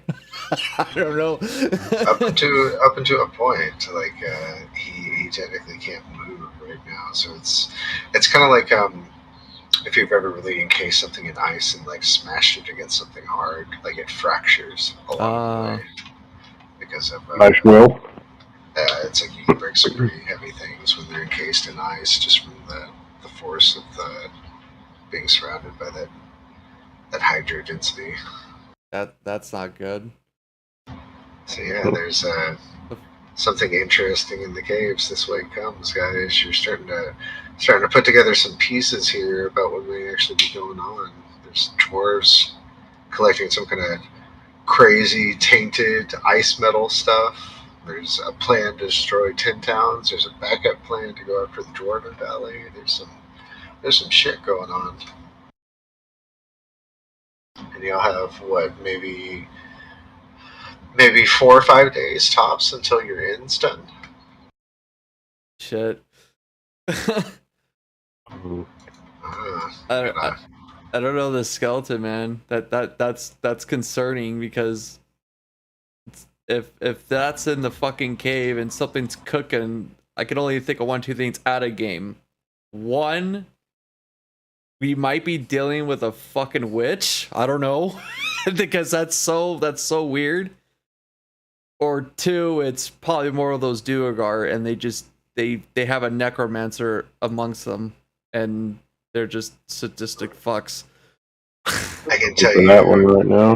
Regardless of the outcome of what it is, the tangible reward for this is a magic item that is unique to Icewind Dale and the module.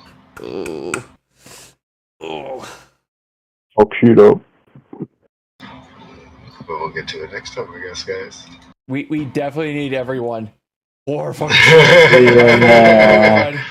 That's also why I think it would be a good time to put a pin in it, because you're basically in the Alex Strauss's fight of World of Warcraft, and you gotta get your DPS burn in. Yeah. I'm psyched. I'm ready for that. So I hope y'all are having fun as always. It's good to get back with it. I know always taking a break in between sessions is rough, but once we got warmed up and moving, it was taking back to it real easily. Yeah, for sure. We laid some shit out, man. There you go. Like I said, y'all don't have too terribly much here. I think after this one, you have one stepping stone that's in your way. Yep. If you think about it, it's probably the most logical one. Because what does every end need? For sure. And the stream is up if you guys need to look at some things. If you missed something, stream's up. on my channel. I'll need to look at that again. Also, my promotion, I do my own homebrew thing on every Saturday. So, you guys want to look that up? It's basically Foundry, but just more. Yeah. I can tell you, I've got a. Have I told you about my Spelljammer opening yet? No, you were kind of talking about it, but you were. Oh God, it's so good, y'all. It's so good because it's supposed to be like in my mind, Spelljammer is space opera. So like, Star Trek and all those kooky sci-fi series and things like that. So I was like, you gotta really throw them in here in a unique way. I think what I'm going to do is I'm going to have everybody start at level 3, and they have some kind of renown wherever they are, and I'm going to have the characters describe when they wake up, and what a typical day is for them. And we're going to leave off on every single character with it, and you go to bed, and you're looking out the window that night.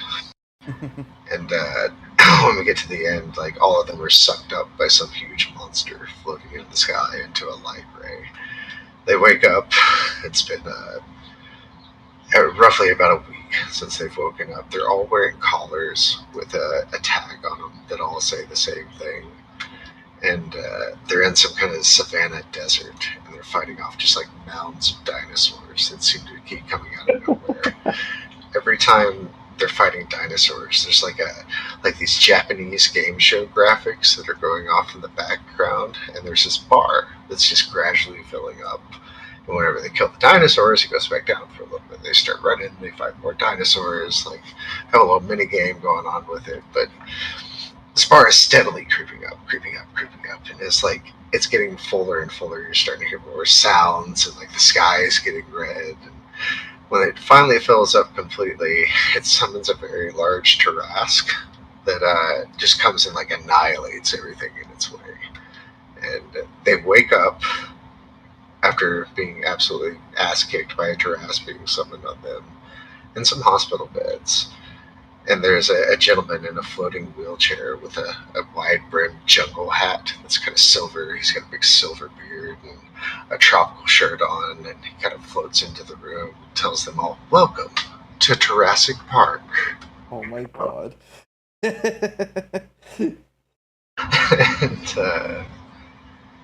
I'm going to have them, they were on basically like the multiverse's biggest game show and failed out, and now they're being sold as labor, and they're going to get picked up by the equivalent of like a Zap Brannigan. That's kind of cool.